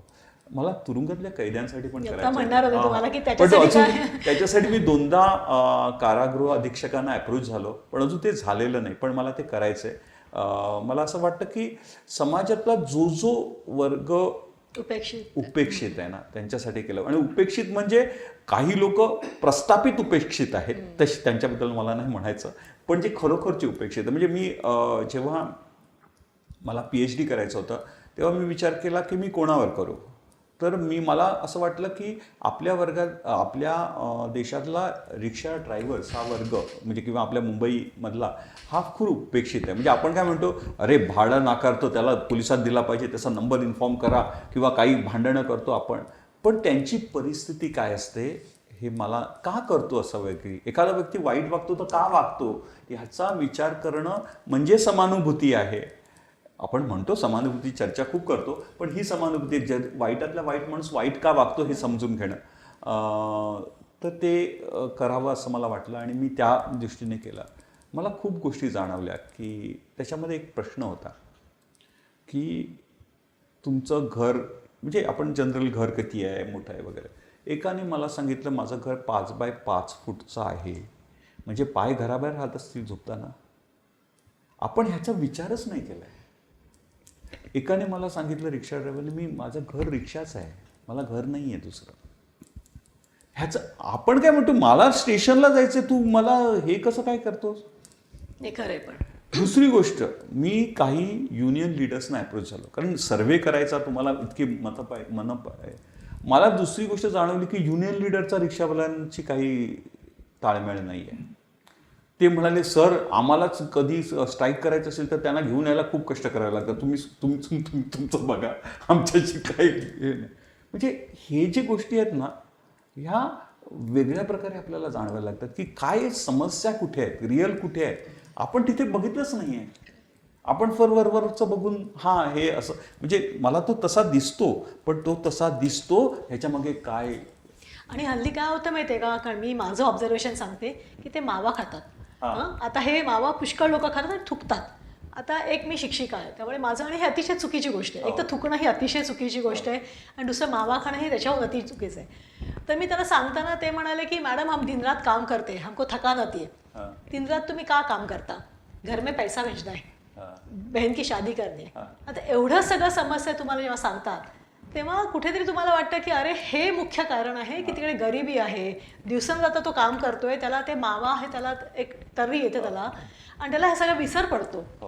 तर ते ह्याच्यासाठी हे तुम्हाला मी एक ॲडिशनल सांगते की हे असे पण त्यांच्यामध्ये आहेत. नाही, अनेक प्रश्न आहेत आणि ते प्रश्न घेऊन म्हणजे मी त्याच्यानंतर बऱ्याचदा वेगवेगळ्या असोसिएशन्सचा अप्रोच करत, पण अजून मी त्यांच्यावर जरी सर्वे केला, माझं प्रबंध प्रकाशित झाला, मला डॉक्टरेट मिळाली, तरीसुद्धा मला त्यांच्यासाठी कार्यक्रम अजून करता आला नाही आणि मला तो करायचा आहे. आणि त्याच्यासाठी मी म्हणजे अजूनही माझ्या ते लिस्टमध्ये अजून तो पेंडिंगचा दिवा पेटतोय की हे करायला हवं, करायला. रिक्षा स्टँड असतात ना, तिकडे जाऊन सुरू करायचं. नाही, तुम्हाला बँड्रा स्टेशनला खूप रिक्षा स्टँड आहे, ते पत्ते खेळत बसलेले असतात मुलं. नाही, गंमत सांगतो, जाऊन फार सांगा. महत्त्वाचं. मी जेव्हा सर्वे करायला सुरुवात केली तेव्हा मला पहिली गोष्ट, आपल्याला काय वाटतं जिथे रिक्षा भरपूर दिसतात तिथे सर्वे करणं सोपं आहे. हे चुकीचा कन्सेप्ट आहे. कारण जेव्हा रिक्षा भरपूर दिसतात तेव्हा त्यांना काय म्हणतात, त्यांना धंदा मिळत असतो आणि तेव्हा ते रस्त्यावर असतात. तुम्हाला दुपारच्या वेळी रस्त्यावर कमी रिक्षा दिसतात. This is the right time to do survey. हे मला करताना पहिले 15 दिवस धक्का खावा लागला. आणि मग मी काय करायचो, तर मी त्या रिक्षावाल्याला 50-60 रुपये जेवण देणाऱ्या असे टपऱ्या असतात तिथे बाहेर भरायचो आणि तेव्हा ते मध्ये रेस्ट करायला किंवा थोडं खायला येतात तेव्हा आमचे सर्वे व्हायचा. म्हणजे आपल्याला जे दिसतं ना त्याच्या खूप वेगळं आहे ते, असं मला नाही. पण तसं नाही. मध्ये एकदा आमच्याकडे पाटील सर म्हणून आले होते, ते अंध आहेत. त्यांचा इंटरव्ह्यू झाला, आम्ही त्यांना म्हणजे बँड्रा स्टेशनला सोडायला गेलो आणि त्यांना रस्ता क्रॉस करून पाहिजे होता. खरं त्यांना गरज नव्हती, ते स्वतःहून जातात, पण आपल्याला असं वाटतं की आपली जबाबदारी आहे. तर तिकडे रिक्षावाले पत्ते खेळत बसलेले, खरंच सांगते चकाटे भेटत होते. त्यांना म्हटलं जरा ह्यांना रस्ता क्रॉस करून द्याल का? नाही, हमको टाईम नाही आहे. आणि मग सरच मला म्हणाले की अहो सुधाते, मी नेहमी जातो ना. आणि ते डोंबिवलीला म्हणजे बँड्राहून दादरला जाऊन दादरलाहून डोंबिवलीला गेले. पण मला इतकं वाईट वाटलं की आपण म्हणतो की समाजामध्ये सहानुभूती नाही, हे दिसत होतं मला. म्हणजे का हे असं का होतंय, म्हणजे इतकं का ते मी कुठल्या व्यसना अधीन येते, चकाट्या म्हणजे पत्त्यांच्या व्यसनाचा अधीन आहे.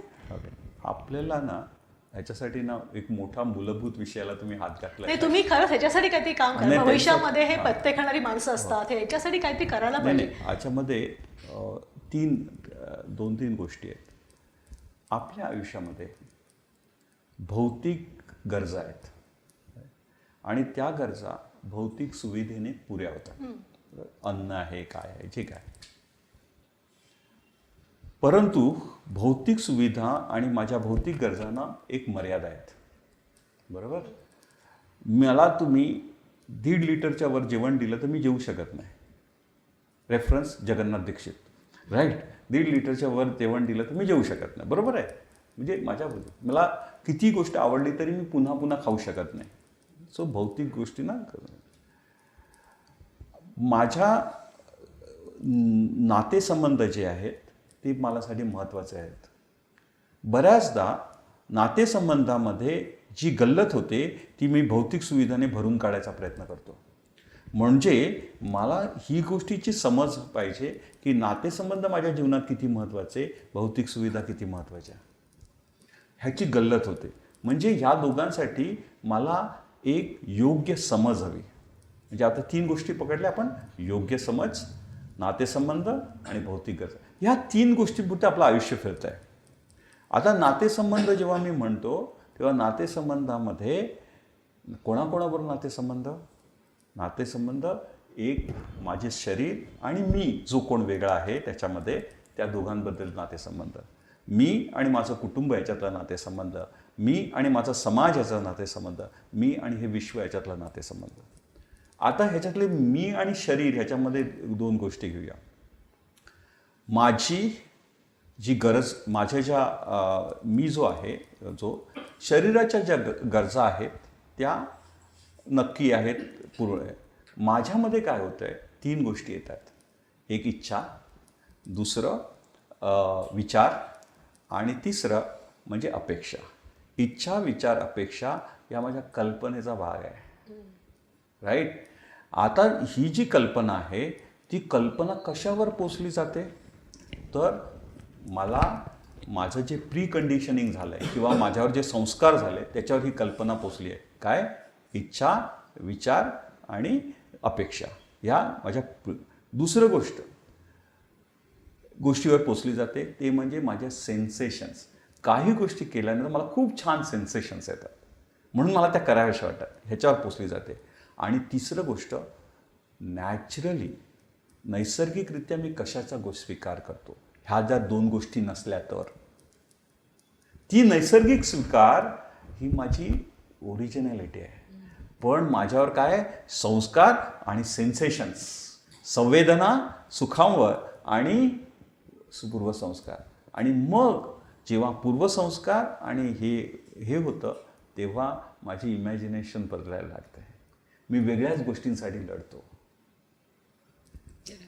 जर तुम्ही विचार केला तर तुम्ही किंवा मी किंवा इथे असलेला प्रत्येक जणांना विचारलं की तुला तुझ्या आयुष्यात भौतिक सुविधा हवी आहे का, तर हो म्हणेल.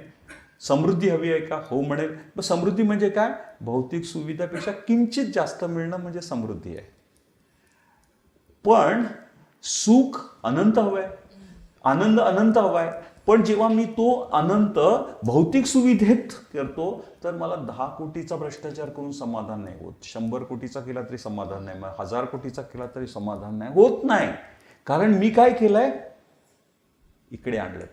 ती अनंतता इथे आणली, ती अनंतता तिथे ठेव आणि इथे लिमिटेशन इथे ठेव, हे आपल्याला समजलं पाहिजे. आणि आपल्यापैकी प्रत्येक जण या बाबतीत सारखा आहे. म्हणजे प्रत्येकाला वाटतं की मला अनंत आनंद मिळावा, भौतिक समृद्धी हवी, म्हणजे भौतिक सुविधेपेक्षा जास्त. आता माझ्या समजमध्ये गल्लत होईल, म्हणजे माझा हेतू एकच आहे. मला नाही वाटत की ह्यांना त्रास द्यावा, पण मी जेव्हा भौतिक सुविधेमध्ये जास्त ओरबाडायला लागतो तेव्हा दुसऱ्याला त्रास व्हायला लागतो. आणि म्हणून मग ही समज लोकांपर्यंत आपण जर पोचवू शकलो तर खेळ बदलेल. बऱ्याचशा ठिकाणी, म्हणजे बऱ्याचशा सरकारी खात्यामध्ये मी हे पत्र ऑलरेडी टाकली आहेत की मला संधी द्या, आम्ही येऊ, आम्हाला पैसे नको, आम्ही येऊ, बोलू, आम्ही सांगू त्यांना की काय होतं. आणि कदाचित 1 बदलेल, 2 बदलेल, 3 बदलेल, 4 बदलतील, बस करता येईल. आणि मग मला त्या सेन्सेशनच्या प्रेमात मी अडकलेलो आहे. 2 प्रकारच्या सेन्सेशनचा प्रेम. एक तर सेन्सेशनचा घृणा असते, काही सेन्सेशन्स नको असतात आणि काही आणि आपलं मन कसं ना, बुद्ध म्हणतो की असं पेंड्युलम सारखं, कधी प्रेमाच्या दिशेच्या जवळ जायचं आणि घृणेच्या दिशेपासून दूर जायचं. ह्याच्यात लंबकासारखं हलत राहतं. थंड करायचं, त्याला करण्याचे मार्ग आहेत. त्यासाठी फार मोठी तपस्या आहे आणि भविष्यात तुम्हाला हा एक मोठा उपक्रम घ्यायला नक्कीच आवडेल. नाही, मला खूप आवडेल. ब्रँचेस आहेत सगळीकडे महाराष्ट्र. आता तुम्ही काढायचा विचार करताय. आता हा खूप महत्त्वाचा प्रश्न आहे. आपण गिग इकॉनॉमी बद्दल बोलतो. गिग इकॉनॉमी म्हणजे काय, तर प्रत्येकजण फ्रीलान्सर आहे, पण तो तुम्हाला तो तुमच्या कामात येतो. म्हणजे फॉर एक्झाम्पल तुमचं ओला उबेरचं मॉडेल जसं चालतं की तो टॅक्सी ड्रायव्हर तुमच्याशी कनेक्टेड आहे, तसं होतं. म्हणजे पूर्वीसारखा परमनंट स्वयंसेवकाची विचार करायची मला काय गरज आहे. माझ्यासाठी कोणीतरी मला रेफर केलं, तो त्या क्षणापुरता माझा स्वयंसेवक होता, हो ना. आणि असे अनेक गोष्टी मी तयार करायचा प्रयत्न करतोय. जे गिग इकॉनॉमी होतं ते गिग व्हॉलंटिअरिंग व्हावं. आणि रादर दॅन, मी नेहमी म्हणतो की लोक म्हणतात की हे बघा आमच्याकडे खूप वेळ नाही आहे. मला म्हणतं 10 मिनिटं पुरे, मला 5 मिनिटं पुरे, 1 मिनिट सुद्धा पुरे. 1 मिनिटात जर तुम्ही माझा रेफरन्स कोणाला तरी देताय, मी पोचतो ना तिथे. किंवा आमची संस्था पोहोचेल ना तिथे. तुम्ही रेफरन्स द्या. म्हणजे एक कॉल, एक रेफरन्स म्हणून आम्ही स्वयंसेवकाची कल्पना थोडीशी अशी विस्तृत केली. आणि त्याला ट्रेनिंग असतं याच्या जे ट्रेनिंग आम्ही करतो. म्हणजे बऱ्याचदा असं झालेलं आहे की ज्यांनी आमची मदत घेतली आणि त्यांनी त्यांचा प्रश्न सोडवला तेच पुन्हा ट्रेन. ते काम करतात. पहिल्यांदा प्रश्न मला काही लोकांनी सांगितलं की जेव्हा सर तुम्ही सुरुवातीच्या काळात म्हणायचे ना प्रश्न सोडवता येतात, असं कसे सोडवता येतील, हे सक्षमता असं कसं होईल, असे कितीतरी प्रश्न असतील जे सुटत नसतील वगैरे वगैरे असं आमच्या मनात यायचं. पण आम्ही त्या प्रोसेस आणि त्याने खरं बघितलंय ना, मग त्याला आणि ते लोक काम करत असे 20-25 लोक तरी मदत करत असतात. आम्ही असं नाही म्हणत की हे आमचे माणसं आहेत वगैरे, असं काही कोणावर शिक्का नाही, त्याने वाटेल तेव्हा करावं नाही करावं, हे ओपन आहे असं. खूप छान. अजून काही आता एक मिनिट आपण सगळ्यांना आधी प्रश्न विचारू. येस. कोणाला काही प्रश्न आहेत का? AI वरती काहीतरी बोलणार होतं. हो, AI वरती तुमचं AIचं व्यसन चांगलं का वाईट? तुम्ही एक समाजाची रचना विचार करा. आपण सर्व आणि बरेच लोक सांगतात की AI झाल्यानंतर मग पुढच्या काळात तुला नोकरी मिळेल का वगैरे वगैरे. पण पुढच्या काळात नोकरी करण्याची गरज राहील का, हा माझा प्रश्न आहे. माझ्याकडे काम करायला यंत्रमानव आहेत, विचार करायला, प्लॅनिंग करायला AI आहे. मला माणसांची गरज आहे का, हा प्रश्न निर्माण होणार आहे. परंतु ह्या कमीत कमी लोकांमध्ये मी प्रचंड संपत्ती निर्माण करताय. त्यामुळे मला अनेक योजना राबवता येतील. लाडकी बहीण, लाडका भाऊ, लाडका आजोबा, लाडका नात वगैरे वगैरे वगैरे. पैसे सगळ्यांना मिळतील. आणि हे वास्तव आहे. म्हणजे हे आपण सर्व हेड करत आहोत. म्हणजे एक समाज असा निर्माण होईल की ज्याला आपण आपल्या जनरेशनने का काम केलं, कारण आपल्याला पैसा हवा होता म्हणून, पैशासाठी काम करायची जर अशा समाजामध्ये पूर्ण वेळ मोकळा असेल तर लोक काय काय करतील याचा विचार करा. पैसा खूप अमाप निर्माण होतोय. कारण तुम्हाला माणसं कशासाठी हवी होती, माणसं हवी होती संपत्ती निर्माण करायला. पण संपत्ती निर्माण करायला माणसंच नको आहेत आता, किंवा थोडी 10% माणसांनी काम होतंय. संपत्ती प्रचंड निर्माण होते. त्याच्यामुळे उदरनिर्वाहाचा प्रश्न नाहीये. मी वाटप करेन आणि उदरनिर्वाह मिनिमम बेसिक इन्कम वगैरे जे काय आहे ते देईन आणि खतम करेन. मग ती माणसं जेव्हा काही नाही करणार तेव्हा त्यांना आयुष्यात थ्रिल काय, रोमांचकता काय, मग ती माणसं व्यसनांकडे वळली तर काय होईल समाजाचं, हा विचार करायचा मुद्दा आहे. आणि हे येऊ घातलेलं आहे असं मला वाटतं. खरं, अगदी खरं. म्हणजे आतापर्यंत लोक म्हणतात ना करिअरसाठी तू AI शिक वगैरे. काही काळानंतर पैसे कमवण्यासाठी काय शिकायचीच गरज नाही, ते करता ते मशीन. हे निर्माण होणार आहे आणि त्या स्थितीचा आपण विचार केला आहे का, हा मला वाटतं सर्वात महत्त्वाचा मुद्दा आहे. खरं. आणि मग आपल्या सर्वांना त्या कल्याणाच्या कार्यात गुंतून घ्यावं लागेल की ह्या दिशेने समाज घसरू नये. काही होईल, रोमांचकतेसाठी मी कोणाचा छळ पण करीन. अशी सिच्युएशन्स निर्माण होतील, अशी परिस्थिती निर्माण होतील. मग काय, नोकऱ्या जाणं हा विचार करणं फार क्षुल्लक आहे असं मला वाटतं. भयानक आहे सगळं भविष्य. बरोबर आहे. भयानक नाही, म्हणजे नवीन एक आव्हान आहे आणि आपण त्याच्यावर उत्तरं काढली पाहिजे. म्हणजे आपण विचार करायला काय हरकत नाही. आणि होईल ना, कारण कम्प्युटर जेव्हा आले तेव्हा लोक म्हणाले की संगणक आले आता काय, पण आता आपण सगळे वापरतोच आहोत. त्याच्यातून चांगलं आपण काहीतरी करतोच आहोत. बरोबर आहे. किंवा आता हे ऑडिओ व्हिज्युअल झाले, युट्यूब चॅनल. म्हणजे आपण हे बघितलं की आपल्या काळामध्ये 22व्या 23व्या वर्षी मुलं अर्न करायला लागत होते. आपल्या नंतरच्या पिढीमध्ये कदाचित 26, 27, 28, नंतरच्या पिढीमध्ये 35, नंतरच्या पिढीमध्ये 60पर्यंत पण असेल कदाचित. मग काय, हा विचार करा. आणि हे तुम्ही पाहिलंय, हे मी सांगतो तो ट्रेंड तुम्ही चेक करून बघा. म्हणजे माझ्यावर विश्वास ठेवू नका, चेक करून पहा, तर ते तसं आहे. आता अजून कोणाला काही प्रश्न? मला एक प्रश्न विचारायचा हां, बोलचा ना. की तुम्ही एखादी समस्या आम्हाला सांगू शकाल का, उदाहरण देऊ शकाल का की ज्याचं तुम्ही समाधान केलेलं आहे? ओके. एक समस्या अशी होती, माझ्याकडे एक बाई आल्या त्यांचा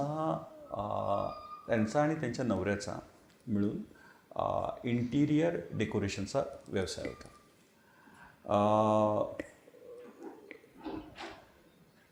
त्यातला एक जण कन्सल्टंट होता आणि एक जण कॉन्ट्रॅक्टर होता. म्हणजे एकाने ॲडवाईस द्यायचा आणि एकाने दोघं एकत्र करा. नवरा बायको म्हणून रिलेशनशिप खूप छान होते. परंतु त्यांना बिझनेस पार्टनर म्हणून जमत नव्हतं. बरोबर आहे. मग त्यांनीच वेगळं व्हायचं ठरवलं. बिझनेस पार्टनर म्हणून हजबंड वाईफ म्हणून काही प्रॉब्लेम नाही. मग वेगळं व्हायचं ठरवल्यानंतर ते म्हणाले, त्या नवऱ्याने ती जागा जी काय ह्याची होती ती आपल्याकडे ठेवली आणि बायकोच्या वाट्याला जागा नाही आली. माझा व्यवसाय मी करू कसा? बरोबर. मी काही प्रश्न विचारले तिला आणि तिने ते उत्तर काढलं. प्रश्न असे होते की तुझा जो व्यवसाय आहे त्याच्या ती जाते लोकांना भेटते, त्यातल्या किती लोकांनी सांगितलं की तुझी जागा मला बघायची आहे, कुठे करते? त्यातला बरेच प्रश्न होते, पण मी तुम्हाला आता शॉर्टमध्ये सांगतोय, फार संक्षिप्तमध्ये सांगतोय. किती लोकांनी तू दिलेल्या ॲड्रेसवर येऊन जाण्याची तयारी दर्शवली? त्यातले नेमके किती लोक आले? तर ते सगळी शून्य आली. मग जागेची तुला गरज काय आहे? तुम्हाला लक्षात येतं? तिनेच सांगितलं, तिनेच उत्तर काढलं. पण तिला खूप काहीतरी म्हणजे मला आठवतं की माझ्या सुरुवातीच्या काळातला हा हे होता. तिने अगदी माझे पाय बी धरले. म्हटलं पाय बी धरायचे, हे तूच उत्तरं काढलेस बाबा, माझं काही नाही, हे तूच उत्तरं काढलेस. माझ्याकडे मी बऱ्याचशा उद्योजकांना मदत करतो. त्यामुळे कारण त्यांचे प्रश्न पण खूप असतात. म्हणजे एक धंदा स्वतः चालवणं ह्याच्यामध्ये खूप त्रासदायक आहे. त्याच्यामध्ये एक माझ्याकडे एक मध्ये माझ्याकडे कुठल्या तरी इंटिरियर्समधून पण फोन करायचे. आणि आता एक चांगलं झालं आहे की फोनवर आणि आपण हे करू शकतो, त्यामुळे ते पण करत होते. पण त्याच्या आधी एक मसालेचा वडिलांचा धंदा आहे, मुलाला तो धंदा करायचा नाही. मग तो मुलगा माझ्याकडे आला की मला तो धंदा करायचा नाही, मला दुसरा धंदा करायचा आहे. बरोबर आहे. तर कुठला धंदा करायचा आहे तुला? तर मला बिग बास्केटसारखं काहीतरी करायचं. ठीक आहे, मला सांगा मी करावं की नाही? तर मी म्हटलं की मी नाही सांगणार, मी तुला काही प्रश्न विचारेन, त्याची उत्तर येतील तू बघ, है ना. पण मी तुम्हाला भेटायला येऊ शकत नाही. म्हटलं काही हरकत नाही, मी तुला प्रश्न, त्यावेळी मोबाईलचं एवढं नव्हतं, मी तुला प्रश्न मेलवर पाठवतो, तू उत्तरं दे. राईट. पहिला प्रश्न पाठवला त्याने उत्तर पाठवलं, दुसरा प्रश्न पाठवला त्याने उत्तर पाठवलं, तिसरा प्रश्न वाटलं त्याने सांगितलं मला कळलं का बिझनेस नको करू. तुम्हाला हे तुम्हाला स्वतः शोधता येतं. एक हजबंड वाईफ माझ्याकडे आले होते, त्यांना सेपरेट व्हायचं होतं. बरोबर आहे. आणि तेव्हा कसं असतं की बरेचसे इश्यूज असतात की तेच खूप कठीण विषय.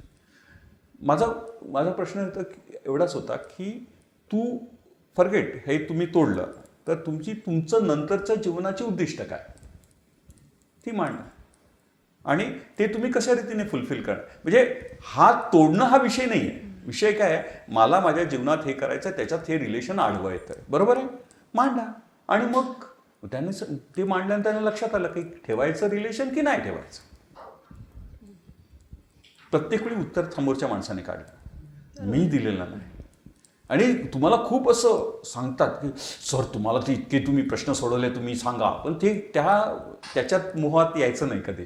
तो मोहात आला तर संपला, मग तुम्ही वेगळ्या मार्गाला लागला. त्यांनी ते काढतात उत्तर. मग त्यांना प्रश्न द्यायचे, हे घे, ह्याचं काढ उत्तर, ह्याचं काढ उत्तर, ह्याचं उत्तर काढ, ह्याचं उत्तर काढ. दुबईमध्ये गल्फ कंट्रीमध्ये कुठेतरी, दुबईत होता का, त्याचे एक माणसाला लोन झालं होतं. आणि तिथे असं आहे की तुम्ही लोन फेडल्याशिवाय ते सोडू शकत नाही. त्याने मला अप्रोच केला, असंच आहे मी अडकलो आहे असं. आणि मला पण मी ते अशा प्रकारे त्यांनी त्याचा जो मेन टेक्निकल व्यवसायात होता ते सोडून तो टॅक्सी ड्रायव्हिंग करून ते कसं तरी लोन फेडायच्या. पण म्हणा मी इंडियात आल्यानंतर माझं काय, मला ते मी फेडून येईल, पण त्याच्यानंतर काय. पायरी 1, पायरी 2, पायरी 3 करत जा आणि प्रत्येक पायरीवर मला सांग. आणि आमचं नेहमी सांगणं असतं की आमची पद्धत जर नाही चालली ना तर येऊन सांगा, सक्सेस झालं तर नका सांगू. सक्सेस झालं सर खूप छान झालं म्हणाले नको येऊ, कोणी बिलकुल येऊ नका, कारण वेळ वेस्ट आहे. राईट. तुमचे जर नाही वर्क झालं तर येऊन सांगा, नाही झालं तुम्ही केलं हे केलं. त्याच्यामध्ये त्यांनी सांगितलं, त्यांनी केलं आणि मी विसरून गेलो हे विषय. त्यांनी मला 2 वर्षानंतर कॉन्टॅक्ट केला. त्या व्यक्तीने सांगितलं की sir it work like anything. आणि आज मी इंडियात आहे आणि माझ्याकडे नेहमी 2-3 ऑफर्स असतात की हे नाही तर हे नाही तर हे घडू शकतं. ह्याच्यामध्ये माझं काय नाही, हे तंत्र आहे. हे तंत्र तुम्ही केलं तुमच्याकडून, त्यांनी केलं त्यांनी केलं आणि ते तुम्ही करायला हवं. असे म्हणजे if I start then there is endless. खरे अगदी खरे. अजून काही? फारच छान, म्हणजे खूप छान वाटलं गप्पा मारून. आणि काय म्हणतात तसं नवीन प्रकाश जो आपल्याला दिसला वेगळं, असं पण करणारी लोक असतात. आत्तापर्यंत मला माहीतच नव्हतं. म्हणजे रिहॅबिलिटेशन करण्याच्या कार्यात असतात लोक माहिती होतं, या काउन्सिलर्स असतात हे माहिती होतं, पण हे असं वेगळ्या प्रकारे काम करणारी पण असतात. आणि मला असं वाटतं ना की काउन्सिलरकडे जाण्यासाठी ना ते प्रचार प्रसार प्रबोधन हवं, नाही तर तू जातच नाही. तो म्हणतो, आता मला आठवतं की आम्ही जेव्हा तिथे उभे होतो ना, मला वाटतं एका डिसेंबरमध्ये, आणि मी मुद्दामून डिसेंबर का म्हणतो की ज्यांना यायचं असेल की ज्या समाजसेवी संस्था बघत असेल त्यांनी यावं, यासाठी मी वारंवार सांगतो की व्हीटी स्टेशनच्या बाहेर. आणि तिथे ना मग काही लोक थांबायचे आणि मग सांगायचे माझ्या भावाला प्रॉब्लेम आहे, मग त्याला कुठे नेऊ. म्हणजे हे हवंय आपल्याला. आपण काय म्हणतो सगळीकडे अरे इंटरनेटवर माहिती आहे, अरे पण त्याला नाही माहिती. पण मग तुम्ही हे गाईड करता, रिहॅब सेंटर्स कुठे आहेत? आपली टेलिमानस, मुद्दामून सांगतो, टेलिमानस म्हणून गव्हर्नमेंट ऑफ इंडियाची हे आहे काय टेलिफोनिक हेल्पची लाईन आहे आणि ती चालू आहे.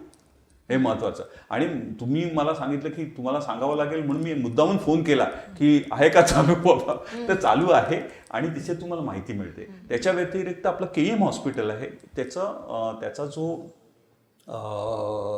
डी ॲडिक्शनचा जो सायकियाट्री डिपार्टमेंटच्या अंडर येतं, मानसोपचार विभागाच्या अंडर येतं, त्याचा खूप म्हणजे प्रत्येक जिल्हा रुग्णालयात आहेच, ठाण्याच्या मेंटल हेल्थचं हॉस्पिटलमध्ये आहेच, पण KMचा विभागाचं नाव खूप चांगलं. आमच्याकडे सायन्सचे डॉक्टर निलेश आले होते, सायकियाट्री डिपार्टमेंटचे मुख्य, तर त्यांनी सांगितलं त्यांच्याकडेही खूप मोठ्या प्रमाणात काम, म्हणजे सेंट जॉर्जला पण आहे, बऱ्याच ठिकाणी आहे. म्हणजे प्रत्येक गव्हर्नमेंटच्या मोठ्या हॉस्पिटलमध्ये सायकियाट्री विभागामध्ये डी ॲडिक्शनचा किंवा नशामुक्तीचा एक विभाग आहे आणि त्याचा फायदा लोकांनी घ्यावा.